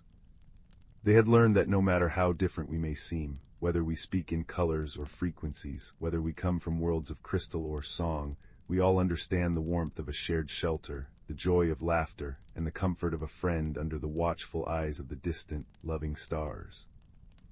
Once upon a starry night, in a cozy woodland village, there lived a young hedgehog named Willow. Though small in stature, Willow's heart was vast, filled with dreams of adventure and self-discovery. However, like the tightly furled leaves that protected her, Willow found herself resistant to change, preferring the comfort of her familiar burrow. One crisp autumn morning, Willow awoke to find her world transformed. The once vibrant forest now slumbered under a blanket of golden leaves, and a chill wind whispered of winter's approach. Willow shivered, her quills prickling with apprehension. How could she embrace this new season, when every fiber of her being longed for the warmth of summer? As Willow ventured forth in search of sustenance, she encountered her dear friend, Oakley, a wise old oak tree whose branches had weathered countless seasons. Greetings, little one, Oakley rumbled, his deep voice like the creaking of ancient wood. I sense your unease with the changing tides. Willow nodded, her eyes downcast. Everything feels so different, so unfamiliar. I fear I am ill-equipped to handle such upheaval. Oakley chuckled, a sound like rustling leaves. My dear Willow, change is the natural order of life. Just as the forest sheds its vibrant cloak each autumn, only to be reborn in spring's verdant embrace, so too must we embrace the cycles of growth and renewal. Sensing Willow's skepticism, Oakley gestured towards a nearby clearing with a gnarled branch. Behold the beauty of transformation, he whispered. In the heart of the clearing stood a magnificent weeping willow tree, its slender branches adorned with delicate, crystal-like leaves that shimmered in the morning light. As Willow drew nearer, she gasped in wonder, for the leaves seemed to emanate a soft, ethereal glow, casting prismatic patterns upon the forest floor. This is no ordinary tree, Oakley explained. It is a manifestation of the magic that courses through our woodland realm, a living embodiment of the cycle of renewal. Each autumn, as the leaves turn to crystal, they capture the essence of the changing season, only to melt away come spring, replenishing the earth with their life-giving energy. Willow's eyes widened with childlike wonder as she beheld the crystalline splendor. In that moment, she felt a profound connection to the weeping willow, as if its roots had entwined with her very soul. Over the following weeks, Willow found herself drawn to the willow's enchanting presence, marveling at the ever-changing patterns cast by its luminous leaves. As winter's icy grip tightened upon the forest, Willow's once prickly nature softened, and she began to embrace the beauty of each season's unique gifts. One frosty night, as Willow huddled beneath the willow's crystalline canopy, she was joined by her friends, Oakley, the wise old oak, Flutter, a kind-hearted butterfly, and Burrow, a loyal rabbit with a penchant for cozy nooks. Together they shared stories and laughter, their bonds strengthened by the willow's nurturing embrace. As the first blush of spring crept over the horizon, Willow witnessed a miraculous transformation. The once crystalline leaves began to melt, their radiant droplets seeping into the earth, nourishing the slumbering seeds that would soon burst forth in a riot of new life. In that moment, Willow understood the profound truth Oakley had imparted, that change, though often daunting, was an essential part of growth and renewal. Just as the willow shed its crystalline cloak to nurture new beginnings, so too must Willow embrace the cycles of her own life, shedding her fears and insecurities to make way for the boundless potential within. From that day forth, Willow greeted each season with open arms, her heart filled with gratitude for the enduring magic of the woodland realm. And though the weeping willow's crystalline leaves would return with the autumn chill, Willow knew that within her burned an eternal flame, the inextinguishable light of hope, resilience, and the courage to embrace life's ever-changing tapestry. Once upon a time, in the heart of the whispering woods, where the trees hummed gentle lullabies and the streams giggled with joy, there was a quaint little village called Chuckleborough. The village was known far and wide for its peculiar inhabitants and their delightful quirks, each more charming than the last. In a cozy cottage with a roof made entirely of sunflower petals lived a sprightly gnome named Gimble. Gimble was known for his sparkling blue spectacles, which he wore even during moonlit nights, claiming they helped him see dreams better. He was a tinker of sorts, creating odd gadgets that made the villagers chuckle. His latest invention was a teapot that played a merry tune whenever it poured a cup of tea. Next door, in a house shaped like a giant mushroom, lived a plump, cheerful squirrel named Nibble. Nibble was no ordinary squirrel.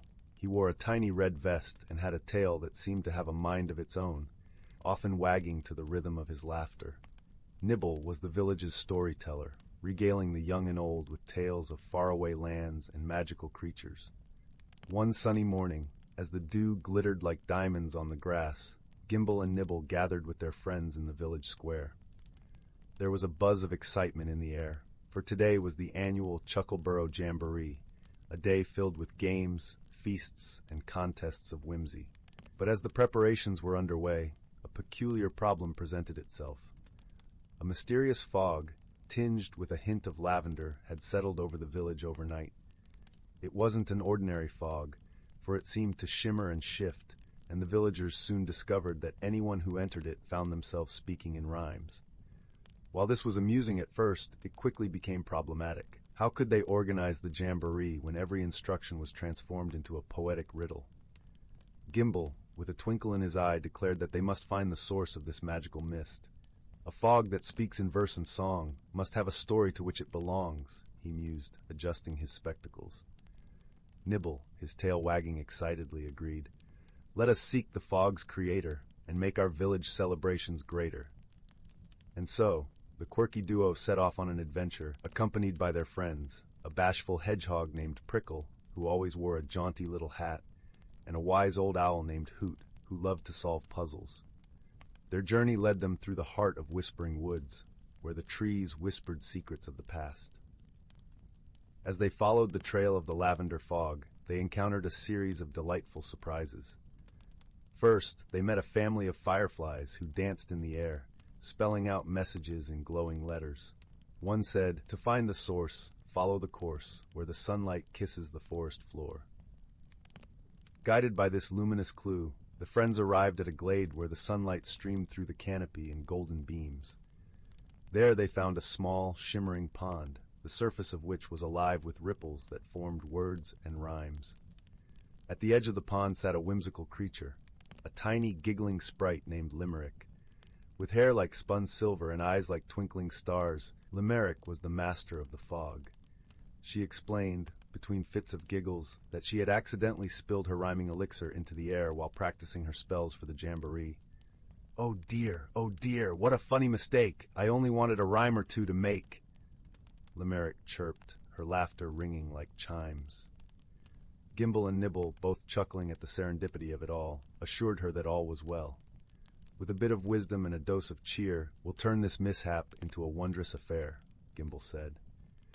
Together, the friends and Limerick devised a plan. Using Gimbal's clever tinkering skills, they crafted a series of rhyming games and contests for the jamboree, turning the fog into a feature rather than a flaw. The villagers embraced the challenge with laughter and song, weaving verses into their daily chatter with ease.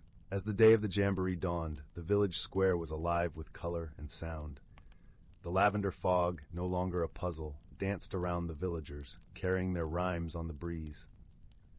Gimbal's musical teapot played a merry tune, while Nibble spun tales that rhymed and delighted all. The highlight of the day was the grand rhyme-off, where villagers competed to create the most whimsical verses. Even Prickle, usually shy, joined in the fun, his rhymes earning him a hatful of applause. And Hoot, delighted by the linguistic creativity, judged the contest with wise and humorous comments. As the sun dipped below the horizon, casting a warm glow over Chuckleborough, the villagers gathered around the fire for the closing ceremony. Limerick, grateful for the friends who had turned her mistake into magic, gifted each of them a vial of her rhyming elixir, with a wink and a promise of future fun. And so, with hearts full of joy and laughter, the villagers of Chuckleborough drifted into dreams, cradled by the gentle rhymes of the whispering woods. Gimbal adjusted his blue spectacles one last time, content with the day's adventures, while Nibble's tail wagged happily in his sleep. For in Chuckleborough, even the quirkiest of problems could be solved with friendship, creativity, and a touch of whimsical magic. And they all lived happily ever after, in a world where rhymes danced on the breeze, and joy was found in the most unexpected places. The village of Willowbrook nestled in a valley cradled by whispering hills, a place where cobblestone paths wound between houses with thatched roofs that glowed softly under the moon. Magic here wasn't loud or flashy. It was the warm scent of cinnamon buns drifting from Mistress Gable's bakery at dawn, the way fireflies pulsed in perfect harmony with the village clock tower's chime, and the gentle hum of contentment that seemed to rise from the very earth. Young Theo, whose freckles looked like scattered cinnamon dust, loved Willowbrook most of all for its quiet magic, especially the nightly dance of the fireflies that painted the dusk with streaks of warm gold. But one cool autumn evening, as Theo sat on his doorstep watching the sky deepen from lavender to indigo, he noticed something unsettling. What could be dampening magic? That, Silas said, standing up and brushing cedar shavings from his worn trousers, is the heart of our little mystery. An observation, young Theo, is the key to any puzzle.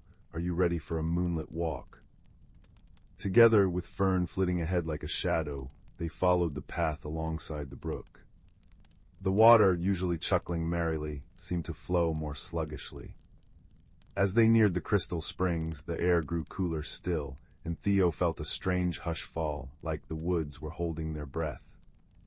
The familiar, comforting hum of magic was faint, muffled.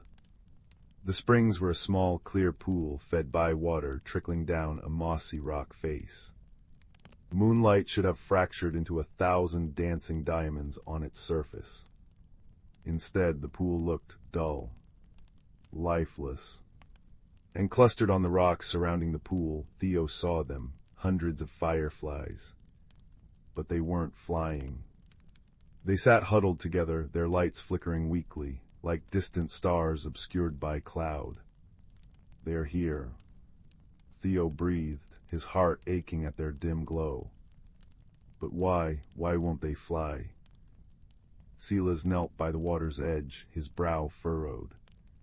Look closely, Theo, not just at the fireflies. Look at the water, look at the rocks. Listen. Theo knelt beside him. He looked. The water wasn't just sluggish, it seemed thicker, almost syrupy near the edges. He saw patches of a strange, dark, slimy substance clinging to the rocks below the waterline. It looked like thick, wet ash. He sniffed the air. Underneath the clean scent of pine and damp earth was a faint, unpleasant odor, sour and metallic, like old pennies left in the rain. He listened. The gentle trickle of the spring was almost silent, choked. What is that slime? Theo whispered, pointing. And that smell, it's wrong. Fern, the moss spriggan, chittered anxiously from Theo's shoulder, pointing a tiny finger emphatically at the dark patches. Ah, Silas murmured, a spark of understanding in his eyes. That, Theo, is bogrot sludge, very rare, very troublesome. It seeps up from deep underground where minerals clash poorly. It's like a heavy blanket thrown over magic. It dampens sound, dims light, and makes the water heavy and lifeless. It explains everything. The fireflies need the pure, lively water and the bright magic of the springs to power their flight and light, Theo realized, the pieces clicking together. The sludge is smothering it, but how do we get rid of it? It looks stuck fast. Silas smiled gently. Bogrot sludge is stubborn, but it has a weakness. It fears pure vibration, clear sound, like laughter or music, especially music played with true heart, which carries its own kind of magic, but it needs to be focused right at the source. Theo thought hard. He wasn't much of a musician. He patted his pocket, his fingers closing around his smooth, worry stone. Then he remembered something. Zyla's the village bell, the harmony bell in the clock tower. It rings pure and clear every hour. Could its sound reach here? Silas's smile widened. An excellent thought, Theo. The harmony bell's sound carries far on the night air, but it needs a little encouragement to reach this deeply into the woods with enough strength. We need an amplifier, a conductor for its pure note. Fern suddenly leapt from Theo's shoulder and scurried towards a cluster of tall, slender reeds growing near the spring. Moonlight glinted off their smooth stalks. Fern tapped one reed, then another, making a soft, hollow talk sound. The whisper reeds. Silas exclaimed. Of course, they channel sound, make it travel farther and clearer. Fern, you clever sprout, if we can get the sound of the harmony bell to resonate through these reeds, aimed right at the sludge. The plan formed quickly. Silas knew the woods and could move silently. He would hurry back to the village square, timing his arrival just before the next hour. He would explain the plan to Old Man Hemlock, who tended the clock tower. When the bell struck, Silas would focus all his quiet intention, his deep connection to Willowbrook's magic, on sending that clear, resonant bong towards the crystal springs. Theo's job was to stay with Fern. As the bell's sound approached, Silas assured him he would feel it coming. Theo needed to gently stroke the whisper reeds in sequence, starting from the tallest, guiding the sound wave towards the pool, just like directing water down a channel. Fern would help him know which reed to touch next. Theo waited nervously by the silent pool, the huddled fireflies casting only the faintest glow. Fern perched on his knee, a comforting, velvety weight. The woods felt vast and quiet. Then, just as the moon reached its highest point, Theo felt it. A faint tremor in the air, a deep, pure feeling rather than a sound, vibrating through the ground and up his legs. It was the distant echo of the harmony bell, carrying Silas's focused hope. Now, Theo. Silas's voice seemed to whisper on the vibration itself. Theo took a deep breath, remembering his grandmother's calm wisdom. He focused on the pure note resonating within him, the sound of home and harmony. Gently guided by Fern's tiny nudges, he began to stroke the whisper reeds. Tallest first, with a soft, steady sweep of his hand. Swoosh. Then the next tallest. Swoosh. Then the next. Swoosh. As Theo touched each reed, it seemed to hum, capturing the distant bell note and sending it onwards, clearer and stronger. The focused wave of pure sound, amplified and directed by the reeds, swept over the crystal springs pool. It hit the dark bogrot sludge clinging to the rocks. A remarkable thing happened. The sludge didn't melt or vanish in a puff of smoke. Instead, it shivered, like a ripple moving through thick jelly. Then it began to contract, pulling away from the rocks, retreating from the clear water. It shriveled slightly, losing its oily sheen, turning drier, grayer. As it shrank back, the clear spring water bubbled up more vigorously, pushing the retreating sludge aside. The sour, metallic smell lifted, replaced by the clean, mineral scent of fresh water and damp moss. The hush dissolved, replaced by the joyful gurgle of the spring and the rustling of leaves in a suddenly fresher breeze. The effect on the fireflies was instant and magical. As the sludge retreated and the pure magic of the springs surged back, their dim lights brightened. One by one, then in joyful clusters, they lifted from the rocks. Their wings, no longer heavy with stifled magic, buzzed with renewed energy. Their lights pulsed first tentatively, then stronger, brighter, warmer, until the clearing was filled with a swirling constellation of gold. They danced above the now sparkling, diamond-dusted pool, their light reflecting brilliantly in the pure water. Theo laughed, pure relief and wonder bubbling up inside him. Fern chittered happily, doing a little jig on the moss. The fireflies swirled around them in a silent, luminous thank you. Silas appeared at the edge of the clearing, a broad smile on his face. "Well done, young observer, well done indeed. You listened, you looked, you thought, and you acted with a calm heart. That's the best kind of magic." Walking back towards Willowbrook, Theo, Silas, and Fern were accompanied by a glorious escort. The fireflies flew ahead and alongside, a river of golden light flowing back towards the village.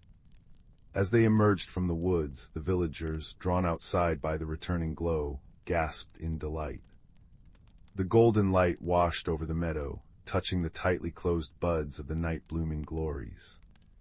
As the fireflies pulsed in their familiar, comforting rhythm, the beautiful white flowers began to slowly, gracefully unfurl, releasing their sweet, calming perfume into the night air. A collective sigh of peace settled over Willowbrook. Restless dreams were soothed away. Later, sitting again on his doorstep with a cup of warm milk, Theo watched the fireflies dance. He held his worry stone, now warm not from worry, but from contentment. The mystery had been solved not with force, but with careful watching, kind help from friends like Fern and Silas, and the pure, shared magic of their home amplified by a bell and some clever reeds. He learned that sometimes the quietest things, a strange smell, a dim light, a hush in the woods, hold the biggest clues. And that solutions often lie in connection, connecting observations, connecting with wise friends, and connecting with the gentle, resilient magic all around.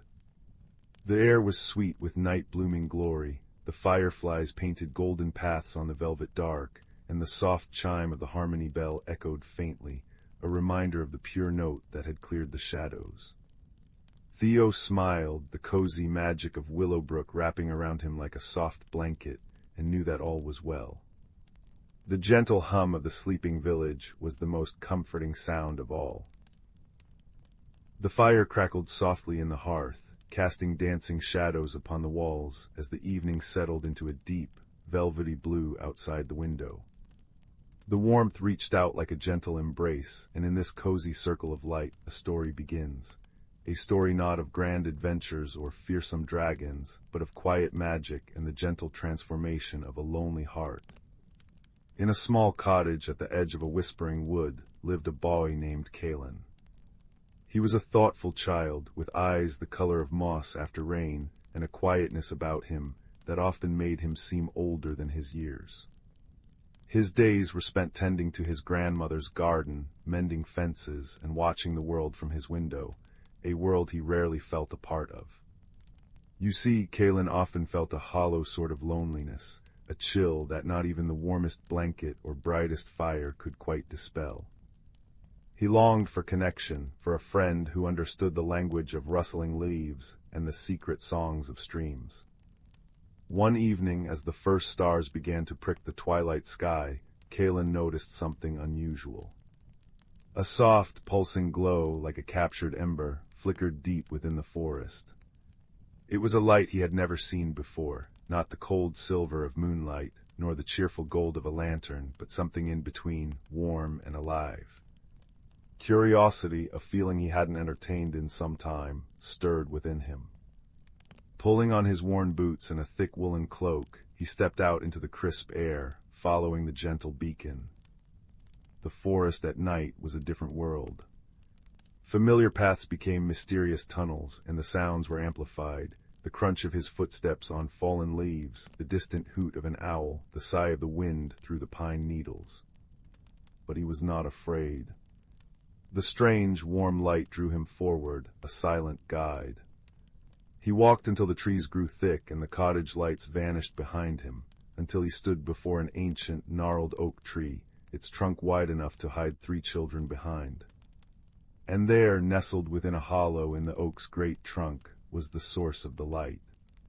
It was a small, perfectly smooth stone, no larger than his thumb, glowing with a soft, internal radiance. It pulsed gently like a sleeping heartbeat, washing the surrounding moss and bark in shades of amber and gold. It was warm to the touch, not hot, but holding the comforting warmth of a sun-warmed pebble at the end of a summer day. Kalen carefully cupped it in his hands. As he did, a profound sense of calm washed over him. The lonely chill in his chest receded, replaced by the stone's gentle heat. He knew with a certainty he couldn't explain that this was no ordinary stone. He had found a glimmer heart. He carried the glimmer heart home, its light a small sun in his pocket. That night, for the first time in a long time, he slept deeply and without dreams of emptiness. The next morning he placed the stone on his windowsill, where it continued to glow with its soft, persistent light. But the magic of the glimmer heart was only beginning. Later that day, as Kalen was chopping wood, he saw a flash of red out of the corner of his eye. A fox, with a coat the color of autumn leaves and one white-tipped paw, was sitting at the edge of the clearing, watching him. It wasn't wary or skittish, as foxes usually were. It simply sat, its intelligent eyes fixed not on Kalen, but on the cottage window, on the soft glow of the stone. Kalen moved slowly, sitting on the chopping block so as not to startle the creature. For a long time, boy and fox regarded each other in the quiet afternoon. Then, Kalen did something on impulse. He went inside, fetched the glimmer heart, and placed it on the ground halfway between them. The fox did not approach the stone. Instead, it looked at Kalen, tilted its head, and then turned and trotted a few paces into the wood before stopping and looking back. it was an unmistakable invitation. And so began an unexpected friendship. Kalen, with the warm stone in his pocket, followed the fox. His new companion, whom he silently named Ember for her color and for the light that had brought them together, led him on paths he never knew existed. She showed him a hidden spring where the water was so clear it reflected the sky like a second heaven, and a meadow filled with flowers that chimed softly when the breeze passed through them. They did not speak, of course, but a deep understanding grew between them. Kalen learned to read the flick of Ember's ear, the swish of her tail, the quiet pauses where she would simply sit and enjoy the sun with him. The glimmer heart was their silent companion on these journeys. Kalen noticed that its glow seemed to brighten when they discovered something beautiful, a patch of luminous fungi, a bird's nest woven with iridescent feathers, a waterfall that fell into a misty pool. It was as if the stone was not just a source of warmth, but a recorder of wonder, fueled by the joy of discovery and the warmth of friendship. One evening, as the autumn air grew sharper, Ember led him to a part of the forest that felt older. The trees were immense, their branches forming a canopy so thick the moonlight only dripped through in silver specks. In the center of this ancient grove stood a willow tree, but unlike any willow Kalen had ever seen. Its leaves, even in the dim light, shimmered with a faint silver glow, and its long, trailing branches seemed to weep not with sadness, but with a quiet, profound knowledge. At its base was a small pool, its surface as still and perfect as dark glass. Ember sat by the pool and looked at Kalen, then at the water. Kalen understood. He knelt and, drawn by a force he didn't comprehend, held the glimmer heart over the water. As its warm light touched the surface, the pool did not reflect the trees or the sky above. Instead, images swirled within its depths. He saw his own hands, planting seeds in the garden with his grandmother, a moment of simple contentment he had forgotten. He saw himself sharing his lunch with a lost baby bird years ago. He saw the lonely boy at the window, and he felt a pang of sympathy for him, a feeling that was new and strange. The pool showed him that his life, though quiet, had been woven with small threads of kindness and patience. The glimmer heart pulsed in his hand, warmer than ever, and he realized its magic wasn't just about showing him the hidden world outside, but also the hidden world within himself. It illuminated the goodness that was already there, buried under layers of loneliness. The mystery of the stone was unfolding. It was a mirror for the heart. Its light grew in the presence of beauty, friendship, and self-discovery. His journey through the wood had transformed him, not by making him a hero, but by helping him see that he was already whole. The cold hollow in his chest was gone, filled now with the warmth of Ember's friendship and the quiet confidence the glimmer heart had helped him find. As the nights grew longer and colder, Kalen no longer needed to carry the stone with him everywhere. Its warmth was inside him now. He often left it on the windowsill where it glowed like a faithful star, a beacon of the friendship it had kindled. Ember became a regular visitor, sometimes curling up by the hearth while Kalen read, or accompanying him on his chores.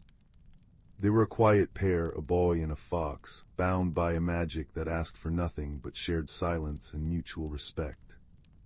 Then one night, under a full moon that turned the world to silver and shadow, something changed. The glimmer heart on the windowsill began to pulse more rapidly, its light flaring brighter than ever before. Kalen and Ember, who was dozing by the fire, both looked up. The light was not just contained within the stone anymore. It streamed out the window, a beam of gentle gold pointing back toward the ancient grove. They followed it, the familiar path now illuminated by this magical guide. When they reached the silver willow, the scene was breathtaking. The pool was shimmering, and the weeping branches of the tree were swaying, though there was no wind. And there, on the far side of the pool, was another light. Another glimmer heart, this one pulsing with a soft blue-silver light, lay nestled in the roots of the tree. A badger, old and gray-muzzled, with kind, deep-set eyes, was nudging it gently with its nose. It looked up as Kalen and Ember approached, not with fear, but with a sense of weary recognition. It was clear the badger was the guardian of this place, and the second stone was its charge. The two lights, the gold and the silver, began to pulse in rhythm, and as they did, the entire grove was filled with a soft, harmonious hum.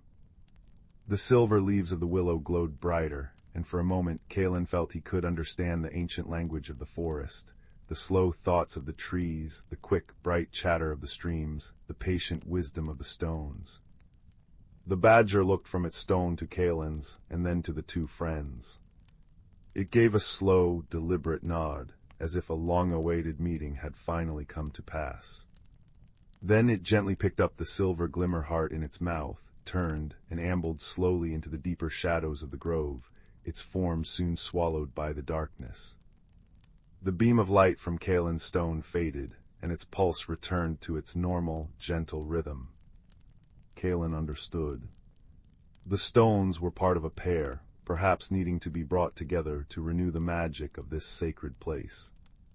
His journey of personal growth, guided by the gold stone, had led him here to complete a quiet, cosmic balance.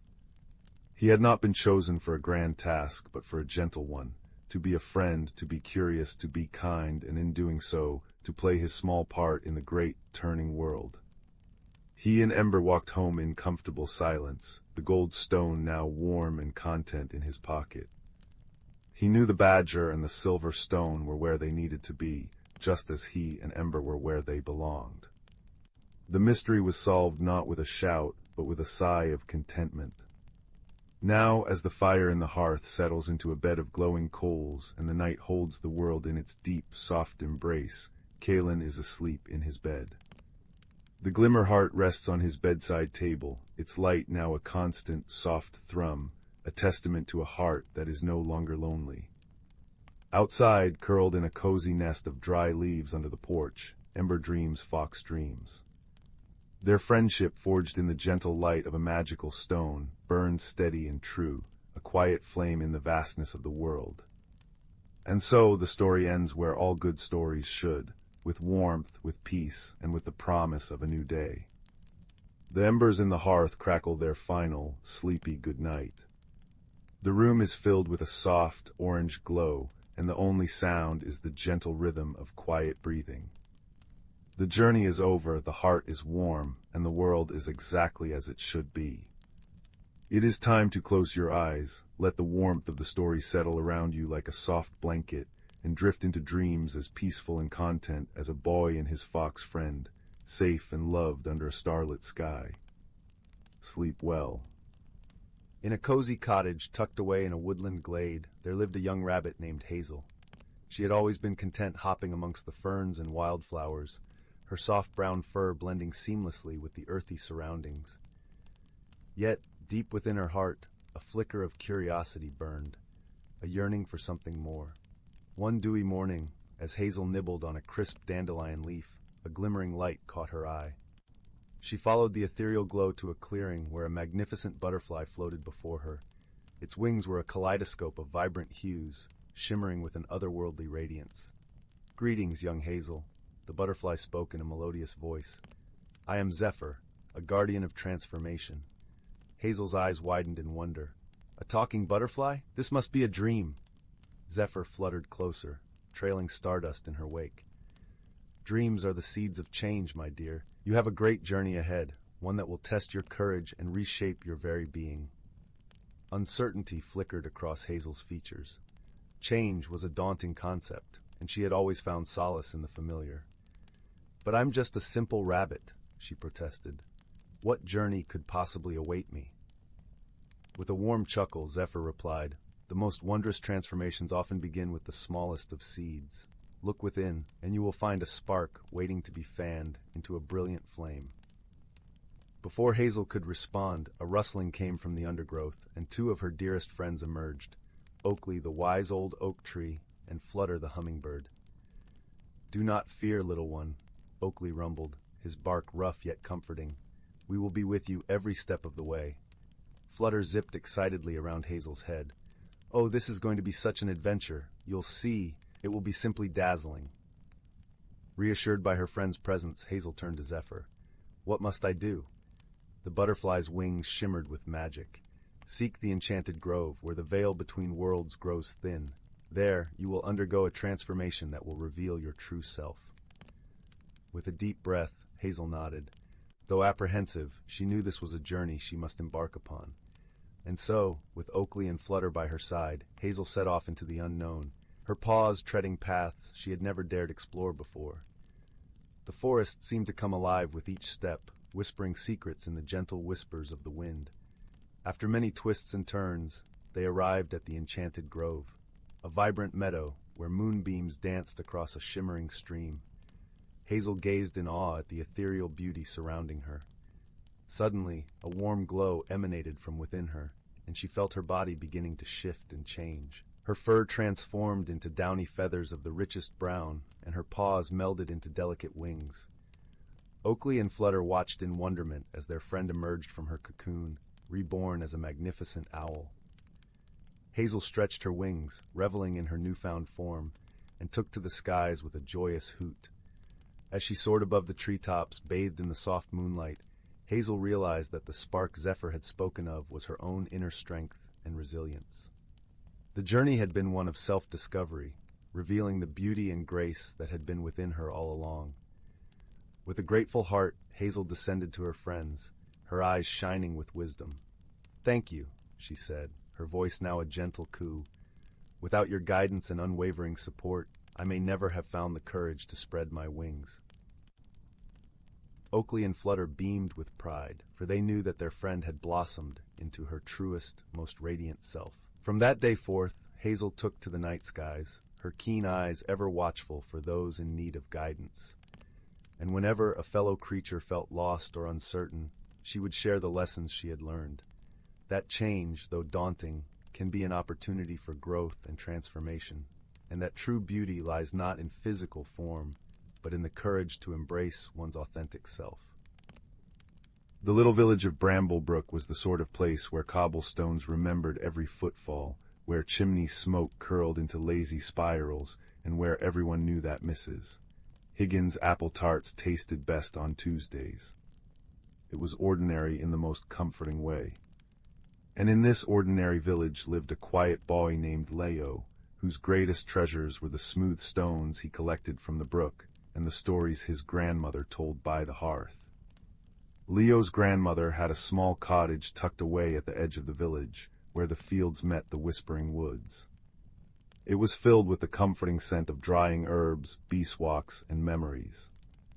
Amongst her possessions was an old copper kettle. It wasn't particularly beautiful, dented in places, tarnished where the years had touched it, and possessing a spout that curved like a curious bird's beak. It sat unused on a high shelf, gathering dust alongside jars of buttons and faded photographs. "That old thing belonged to my great-aunt," grandmother would say with a dismissive wave. "Never could get it to whistle properly."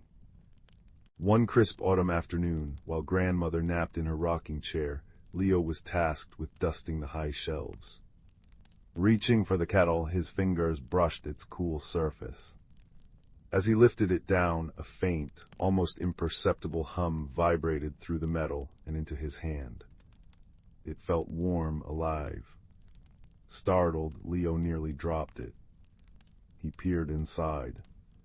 Nothing but darkness and a faint scent of was that cinnamon and damp earth. Curiosity, that quiet spark, flared within him. He carried the kettle to the small kitchen pump, filled it with cold water, and placed it carefully on the stove. He watched as the flame licked the copper base. Minutes ticked by. The water began to bubble, then simmer, then boil with a furious energy. But no whistle came. Instead, the kettle began to glow with a soft, internal light, like a captured sunset. And then from its spout, instead of steam, poured a ribbon of shimmering, golden mist. The mist didn't dissipate. It swirled lazily in the air, forming shapes, miniature trees, a winding path, a distant, star-shaped peak. It felt warm and smelled of pine needles and distant rain. A gentle, melodic humming filled the room, resonating from the kettle itself. It wasn't a sound heard with ears, but felt deep in Leo's bones an invitation, a call. Leo knew with a certainty that surprised him that the mist was a map and the humming was a song meant only for him. The kettle held a secret, and it was asking him to follow. He carefully lifted the still glowing kettle from the stove. It felt warm, not scalding, wrapped it in his thickest woolen scarf, and tucked it into his worn canvas satchel alongside his favorite skipping stone and a crust of bread. He left a quick note for his grandmother, gone exploring. Back soon. Love, Leo. The golden mist led him past Mrs. Higgins' fragrant bakery, past the chattering blacksmiths, and straight towards the edge of the whispering woods. The woods were usually a place of dappled sunlight and birdsong, but today, as Leo stepped beneath the ancient oaks, the mist map intensified, glowing brighter, and the kettle's humming grew stronger, thrumming softly against his back. The woods felt different, deeper, older, watching. His journey began easily enough, following the mist path through sunlit glades carpeted in emerald moss. But soon the path led into a denser part of the woods, where the trees grew close together, their gnarled roots forming intricate patterns on the forest floor. Here the mist map faltered, swirling confusedly, unable to find a clear route. Leo stopped, feeling a prickle of unease. The humming kettle felt suddenly heavy in his satchel. A rustle came from behind a large, moss-covered boulder. Leo froze. Slowly, a badger emerged. He wasn't just any badger. He wore tiny spectacles perched precariously on his nose and carried a small, knotted walking stick. His fur was silver-tipped, and his eyes held a deep, patient wisdom. HMMPH, grunted the badger, peering at Leo and then at the swirling mist. Lost the scent, have you, or rather the path? His voice was a low rumble, like stones shifting in a brook. I have a map, Leo stammered, gesturing to the mist. But it's confused here. The badger, who introduced himself as Thorn, tapped his spectacles. Maps are tricky things. They show the way, but they don't always show the why of the way. These roots, he gestured with his stick, they remember every step taken here for 1,000 years. They're tangled with memory. Your mist map means well, but it's trying to take the shortest path. Sometimes the wise path is the one that wins. Thorn showed Leo a hidden trail, barely visible, that skirted the worst of the root tangle. Patience, young traveler, look for the moss on the north side of the stones. It points the truer way when the obvious path fails. Grateful, Leo followed Thorn's advice. The mist map settled, flowing smoothly again along the winding trail. He thanked the old badger, who merely nodded sagely and shuffled back into the ferns, muttering about misplaced earthworms. Deeper into the woods Leo traveled. The air grew cooler and the light dimmed. The mist map now pointed towards a steep ravine, spanned by a rickety rope bridge. It swayed ominously in the breeze, its wooden slats looking rotten and precarious. The chasm below was deep and shadowed. Leo's heart hammered against his ribs. How could he cross this? A flash of brilliant blue darted past his ear. It was a small finch, her feathers like shards of summer sky. She landed on the frayed rope handrail, tilting her head.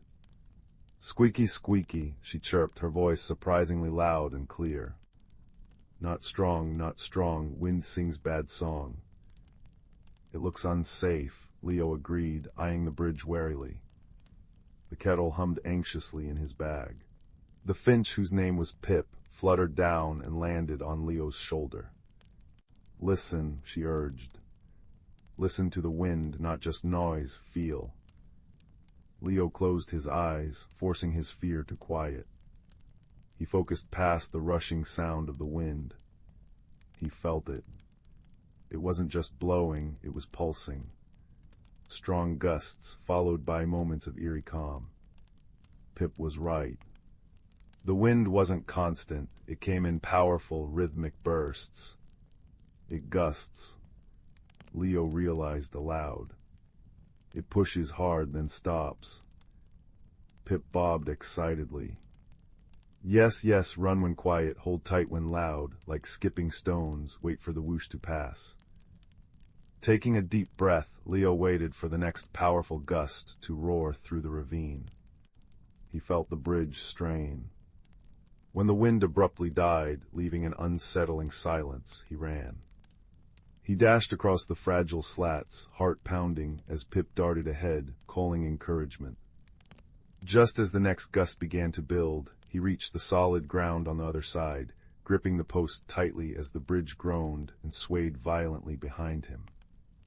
Pip landed triumphantly on his head, chirping a happy little tune.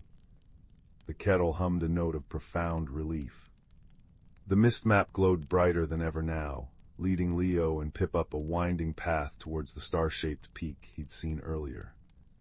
It was a small, ancient hill crowned with a circle of standing stones, weathered smooth by time.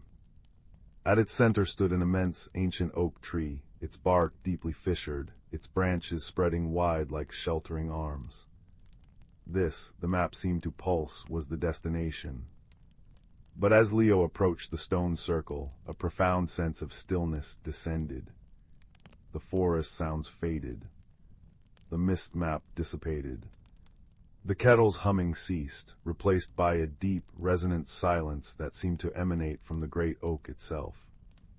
Leo felt a wave of awe, but also confusion. He'd arrived. Now what? What was the kettle's secret? What was he supposed to do? Pip flitted nervously. "Old tree sleeps deep," she whispered. "Very deep."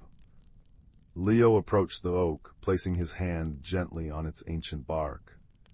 It felt cool and rough, humming with a slow, ancient energy. He remembered Thorn's words, "Maps show the way, but not the why." The kettle had brought him here, but what wisdom was needed now? Force wouldn't wake an ancient tree. Shouting wouldn't help. He sat down on a mossy stone at the oak's base, taking the copper kettle from his satchel. It felt warm but inert. He thought about its journey unused, forgotten, dismissed as broken. He thought about the map of mist, the song of invitation. It hadn't demanded, it had offered. It hadn't forced a path, it had needed guidance, patience, and listening. Perhaps the kettle wasn't broken. Perhaps it was just different. Its magic wasn't in whistling a loud alarm, but in singing a quiet song and painting a path only the patient could see. Its purpose wasn't to announce boiling water, but to guide towards something deeper. Leo closed his eyes again, tuning into the deep silence of the place. He remembered the kettle's warm hum, the scent of cinnamon and earth. He poured a little water from his flask into the kettle, not to boil it, but simply to fill it. He held it in his lap, his hands warming the copper. Slowly, softly, he began to hum. Not the kettle's song, but his own, a simple, wordless melody his grandmother sang while knitting. He poured his feelings into it, his wonder at the journey, his gratitude for Thorn and Pip, his awe for the ancient tree, his understanding of the kettle's quiet magic. As he hummed, a faint, answering vibration began in the kettle. A soft, golden light seeped from its spout, not as mist this time, but as a gentle, warm radiance. It flowed over the moss, touched the roots of the great oak, and rose like luminous dust motes in the still air. The ancient oak tree shivered. Not a violent shake, but a deep, slow sigh, like a sleeper stirring. One massive root shifted slightly, revealing a hollow Leo hadn't seen before. Nestled within, glowing softly with the same golden light as the kettle, was a cluster of crystal acorns. They pulsed with a gentle, comforting warmth. A deep, resonant voice, like the earth itself speaking, filled the clearing, though no mouth moved on the tree. "You have listened, young one, not just with ears, but with your heart. You understood the song of the forgotten vessel. You sought not to take, but to understand." The voice wasn't loud, but it vibrated through Leo's bones. The kettle of whispers was not broken, it was waiting, waiting for one who would hear its quiet song, who would value guidance over force, patience over haste. Its magic is the map of the heart's true journey. The crystal acorns glowed brighter. These are seeds of stillness. They hold the quiet wisdom of the ancient woods. Take one. Plant it where the heart is open, and it will grow a sanctuary of peace, a place where the lost may find their way by listening inward, not by seeking loud answers. Leo, his heart full, carefully reached into the hollow. The crystal acorn felt warm and smooth in his hand, humming with a soft, steady pulse. The other acorns faded slightly, sinking back into the protective embrace of the root as the hollow closed. The great oak settled, the deep hum subsiding into its eternal slumber, but Leo felt its awareness linger, warm and approving. Pip chirped softly, a sound of pure wonder. The kettle of whispers in Leo's lap gave a final, contented sigh, its glow fading to a warm copper sheen. It felt complete. Its secret had been shared, its purpose fulfilled. The journey back through the whispering woods felt different. The path seemed clearer, the woods friendlier. Thorn was waiting near the ravine, a knowing glint in his eye behind his spectacles.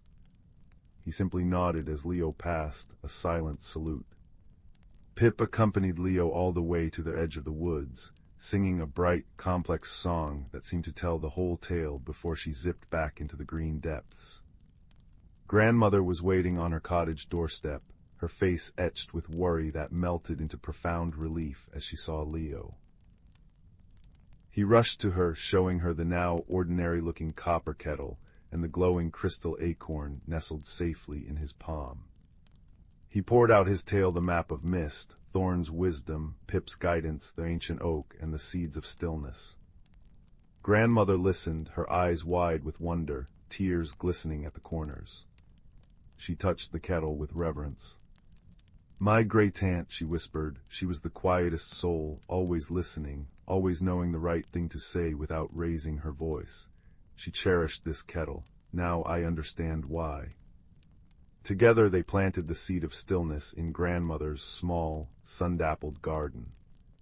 As Leo placed it in the rich earth and covered it gently, the crystal acorn pulsed once, sending a wave of warm, calming energy through the soil. Almost instantly, tiny, shimmering green shoots emerged, curling towards the light. The kettle of whispers found a new place of honor, not on the dusty shelf, but on grandmother's sturdy kitchen table. They discovered it still wouldn't whistle, but when filled with water and placed near warmth, it would sometimes emit a soft, comforting hum and a faint scent of cinnamon and earth, filling the cottage with a sense of peace and gentle guidance. Villagers who felt lost or troubled sometimes found themselves drawn to grandmother's cottage. Sitting near the kettle, sipping chamomile tea, they often found their worries softening, a quiet clarity replacing their confusion. The small sapling in the garden grew steadily, its leaves shimmering with a faint inner light, a beacon of quiet wisdom. Leo still collected stones from the brook, but now he listened to their smoothness, feeling the stories they held within their silent forms. He understood that the world was filled with quiet magic, hidden in plain sight in an old kettle, in the patience of a badger, in the courage of a finch, in the deep sleep of an ancient tree, and within the stillness of his own listening heart. The greatest journeys, he knew, weren't always across ravines and through woods, but into the gentle, extraordinary secrets held within the ordinary, waiting only for a patient ear and a kind spirit to discover them. And as the fire crackled low in the hearth, the scent of earth and peace lingering in the air, Leo knew that true wonder was always just a quiet whisper away. In the heart of the world, where the moon poured her silver milk upon the earth, lay the ancient forest of Eldermere. It was a place untouched by the frantic pace of the sunlit hours, a kingdom of whispers and shadows, where the very air hummed with a quiet, old magic. The trees here were not merely wood and leaf, they were living libraries, their bark etched with the stories of millennia, their roots drinking from deep, secret springs that remembered the first rainfall. On this particular night, when the moon hung full and heavy as a pearl in the velvety black sky, a young fox with fur the color of autumn leaves sat at the edge of a starlit clearing. His name was Kalen, and though he was clever and curious, a restless feeling had settled in his heart, a feeling like a pebble in his paw, unnoticed by others but impossible for him to ignore. He felt out of rhythm, as if his own small life was out of tune with the great, slow song of the forest. The clearing was awash in a gentle, ethereal light. Tiny glowworms nestled in the moss pulsed with a soft, greenish radiance, and above, will-o'-the-wisps, those playful spirits of light, danced lazy patterns in the air, their movements as fluid as water. The air itself was a symphony of soothing sounds, the distant hush of a waterfall, the delicate plink of dew dripping from a fir needle onto a broad leaf below, the rustle of the night breeze combing through the pine boughs, a sound like a mother's gentle sigh. It was here that Kalen heard it, a low, resonant hum that seemed to vibrate up from the ground itself, through the pads of his paws and into his very bones. It was the ancient oak, grandfather oak, the eldest of all the trees, whose branches scraped the stars and whose roots cradled the stories of the world. But the hum was not one of contentment. It was a note of longing, a melancholy tune that spoke of a forgotten promise. Drawn by the sound, Kalen padded softly across the clearing. The moss beneath his feet was cool and spongy, releasing a sweet, earthy scent with every step. As he neared the great tree, a shadow detached itself from a high branch and descended on silent wings. It was Orla, the great gray owl, her feathers edged in moonlight, her eyes two pools of bottomless, knowing amber. "The forest sings a wistful song tonight, little traveler," she said, her voice a soft hoot that blended perfectly with the night's melody. "You hear it too, I see, the tremor in the great song." Kalen nodded, his whiskers twitching. "It feels incomplete, like the moment between the in-breath and the out-breath stretched too long." Orla blinked slowly. "You have a listening heart, that is a rare gift. The imbalance you feel is in the seasonal heart of the forest. The magic that turns the wheel of rest and renewal has grown faint. The moon petals refuse to bloom, and without their light, the dreams of the woodland creatures will grow thin and restless." She explained that the season turner, a luminous orb woven from the first frost of winter, the first bud of spring, the longest ray of summer sun, and the most crimson leaf of autumn, was kept alight by a special nectar. This nectar came from the moon petals, rare flowers that bloomed only one night a year in a hidden grove, bathed in the light of the full moon. But the path to the grove was lost, and the petals had not bloomed for several cycles. "The grove is guarded," Orla murmured, "not by malice but by silence. To find it, you must learn to listen not with your ears alone, but with your entire being. You must understand the languages that are not made of words." And so Kalen's quest began. His first guide was not Orla, but the chattering stream that giggled over smooth, gray stones. He lay down on the bank, his chin on his paws, and simply listened. At first it was just noise. But as he let his busy thoughts settle, like sediment in a pond, the noise resolved into a language. The water wasn't just babbling, it was telling stories. The gurgle was a tale of the high mountain snows it had come from. The splash was a joke about a ticklish trout. And the gentle swish around a half-submerged log was a lullaby. Within its flowing song he heard a consistent refrain: "Follow the silver, find the stone that dreams." Trusting the water's wisdom, Kalen followed the stream deeper into the forest. The canopy grew thicker, but the bioluminescent fungi on the tree trunks provided a soft, blue guide light. He came to a place where the stream pooled before tumbling down a small cascade. There in the center of the pool lay a large, moss-covered stone. It was humming, a deep, resonant sound that made the water around it vibrate in concentric rings. This was the stone that dreams. Kalen approached it respectfully. "Great stone," he whispered. "The water sent me. I seek the way to the hidden grove." The stone's hum changed, deepening into a voice that was felt more than heard, a vibration that traveled through the earth. "Little fox," it rumbled. "The path is not walked but remembered. The trees hold the map. Ask the one who wears the stars." Thanking the stone, Kalen looked up. All around him, the trees stood tall and silent. How does one ask a tree? Remembering Orla's words, he didn't speak. Instead, he pressed his flank against the trunk of a mighty silver birch. He closed his eyes and poured his intention into the touch, his hope, his purpose, his request for guidance. The tree's response was not a sound, but a sensation. A memory imparted through the bark, the feeling of cold, bright starlight on its highest branches. It was a direction, a pulling sensation towards the north, where the trees grew thinner and the stars shone brightest. He traveled north, the pull growing stronger. The forest began to change. The air grew cooler and carried the clean, sharp scent of pine and frozen earth. Then he saw it, a magnificent fir tree, so tall it seemed to hold up the sky. Its needles were dusted with a frost that glittered like a million diamonds under the starlight. This was the one who wore the stars. At its base, sitting calmly and watching him with intelligent, dark eyes, was a badger. Her fur was striped with the wisdom of years, and her claws were caked with the dark, rich soil of the deep forest. "The tree speaks of your coming," the badger said, her voice a low, gravelly comfort. "You seek the language of the roots, the final key." She nudged a fallen cone with her nose. "The grove is protected by a weave of roots. They will not part for one who does not understand the sacredness of rest. All things must sleep, little fox. The seed in the earth, the bear in its den, the sun beneath the horizon. The magic of renewal is born from the depth of rest. Show them you understand this. Be still, be silent, listen to the deepest rhythm." Kalen understood. He didn't try to find a path or a door.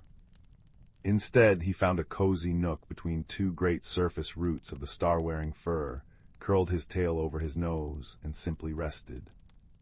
He let the sounds of the forest night wash over him. The crunch of a beetle in the leaves, the distant call of a nightjar, the deep, almost imperceptible sigh of the earth itself. He wasn't sleeping, but participating in the quiet sacrament of rest. As he lay there in a state of deep, wakeful peace, a soft blue light began to emanate from the ground. The intricate web of roots beneath the moss began to glow, tracing a labyrinthine pattern. They shifted not with a noisy wrenching, but with the gentle sigh of someone turning over in sleep, revealing a downward path into the earth. With a grateful nod to the badger, Kalen descended. The tunnel was lined with glowing crystals that pulsed with a soft, inner light. The air was cool and smelled of wet clay and old, sweet roses. It opened up into a cavern so breathtaking he gasped. This was the hidden grove. It was not under the open sky, but the cavern's ceiling was a mirror-still underground lake, reflecting the full moon above so perfectly it seemed another moon lived in the earth. And all around, growing from the cavern floor, were the moon petals. Their closed buds were like sculpted alabaster, and they began to quiver as the true moon's light, reflected through the water, touched them. One by one, they began to unfurl. There was no sound, only the breathtaking visual symphony of pearlescent petals opening to reveal a soft, golden stamen that glowed with its own light. A fragrance filled the air, a scent that was like honey, moonlight, and deepest peace all at once. This was the nectar of renewal. Kalen carefully collected the glowing nectar from several blossoms in a broad leaf Orla had given him, folded into a cunning cup. As he did, the melancholy hum that had echoed through the forest ceased, replaced by a deep, contented thrum of harmony. His restless heart stilled, finally in tune with the great song. When he emerged, the forest felt different. The air was sweeter, the shadows less deep, the sounds more melodic. Orla was waiting for him. Together they went to the base of Grandfather Oak, where a small, crystalline depression held the dormant season turner. Kalen poured the glowing nectar into it. The orb flared to life, cycling through the hues of ice blue, new leaf green, sunshine yellow, and russet red, before settling into a steady, soft white glow.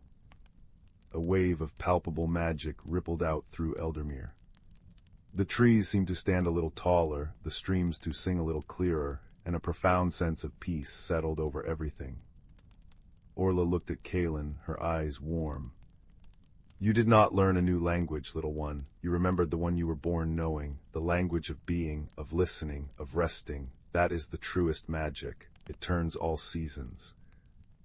Kalen made his way back to his den as the first hint of dawn tinged the eastern sky lavender. The journey had been long, and a pleasant tiredness weighed on his limbs. He curled up on his bed of soft leaves and dried ferns, the gentle, rhythmic glow of the renewed season turner a soft pulse in his mind's eye. Outside his den, the first drops of a gentle rain began to fall, pit-patting a soothing rhythm on the broad leaves above. The wind whispered through the pines, a constant, shushing lullaby. Somewhere the stream chuckled softly over its stones, telling a new story, the story of a little fox who listened, and in doing so saved the dreams of the forest. And as Kalen drifted into a deep and peaceful sleep, he knew that rest was not an emptiness to be filled, but a cup to be drunk from deeply. And his dreams were full of silver moonbeams, glowing petals, and the deep, contented hum of a forest perfectly at peace, forever turning its gentle, magical wheel. In the sleepy valley of Willowbrook, where chimney smoke curled into plum-colored sunsets and cobblestone paths glistened with morning dew, a peculiar mystery began to unfold. It started with old Mrs. Thimblewick's prize-winning roses. Overnight, their vibrant petals turned as clear as raindrops, though they still smelled sweeter than honeycake. Then came the floating teacups in Mr.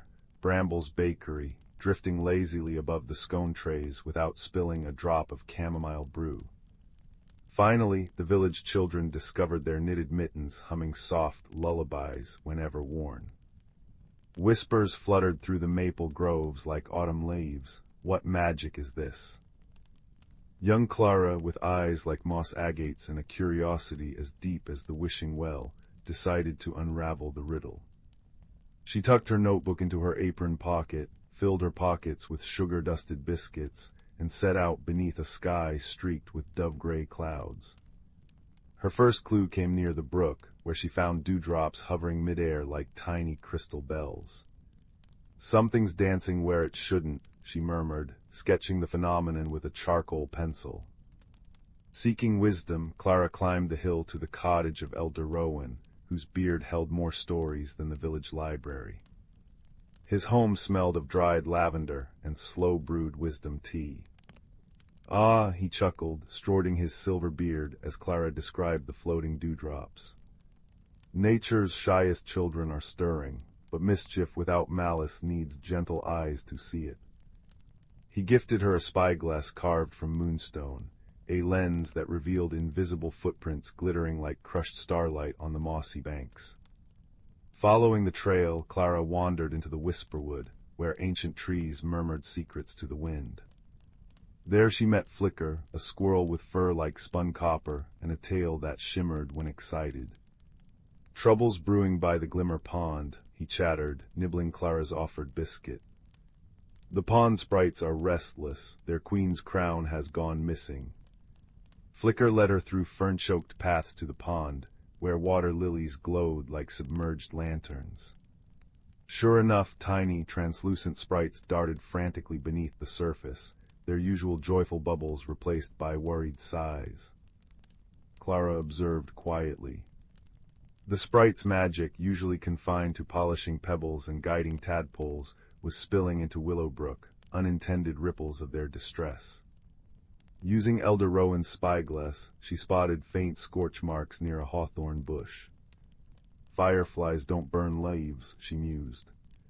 Flicker scampered up the tree, returning with a clue, a single thread of iridescent silk, finer than spider web. "Moon moth silk," he declared. "Only night gardeners weave it." Under a buttermilk moon, Clara and Flicker crept to the night garden, a hidden meadow where lunar moths tended blossoms that bloomed only in starlight. There, perched on a foxglove trumpet, sat Seraphina, a moth woman with wings like stained glass. Her antennae drooped guiltily. "I borrowed the crown," she confessed, voice like rustling petals. "The queen's crown holds starlight to help our midnight blooms, but when I returned it, it vanished from the pond's edge." Her wings fluttered anxiously, scattering prism dust. Clara pieced it together. The scorch marks were from Seraphina's hurried flight, the silk thread a snag from the crown. But who took it? Back at Glimmer Pond, Clara studied the muddy shore. Among the sprite footprints, she spotted larger, webbed impressions. "Frogs don't wear crowns," giggled Flicker. Then, a glint beneath a willow root. There lay the crown, tangled in fishing line beside a dented tin pail. Old Finn, the nearsighted fisherman, often mended nets here at dawn. At daybreak, Clara found Finn by his boat. "I," he admitted, scratching his head, "thought it were a fancy bobber. Took it home for me tackle box." Finn's cottage overflowed with useful finds, bottle cap medals, button brooches, and there, gleaming among fish hooks, the Sprite Queen's crown, a delicate circle of water reeds and captive starlight. The resolution bloomed like dawn. Clara returned the crown to the tearful queen, who rewarded Willowbrook with a promise. Henceforth, sprites would borrow magic openly. Each morning they'd weave dewdrop chimes in Mrs. Thimblewick's garden, float teacups as Bramble's bakery alarms, and stitch humming tunes into mittens to warm small fingers. Seraphina gifted Finn firefly lanterns for night fishing, while Elder Rowan displayed the moonstone spyglass in the village hall, a reminder that mysteries unravel sweetest with kindness and watchful eyes. That evening, as Clara curled by her hearth, the mittens on her hands hummed a soft, contented melody. Outside, the clear roses caught the moonlight like living stained glass, and the air shimmered with the gentle magic of secrets understood. In Willowbrook, even the quietest puzzles nestled into place, cradled by friendship and the soft, sure rhythm of a world where every mystery ended with a lullaby.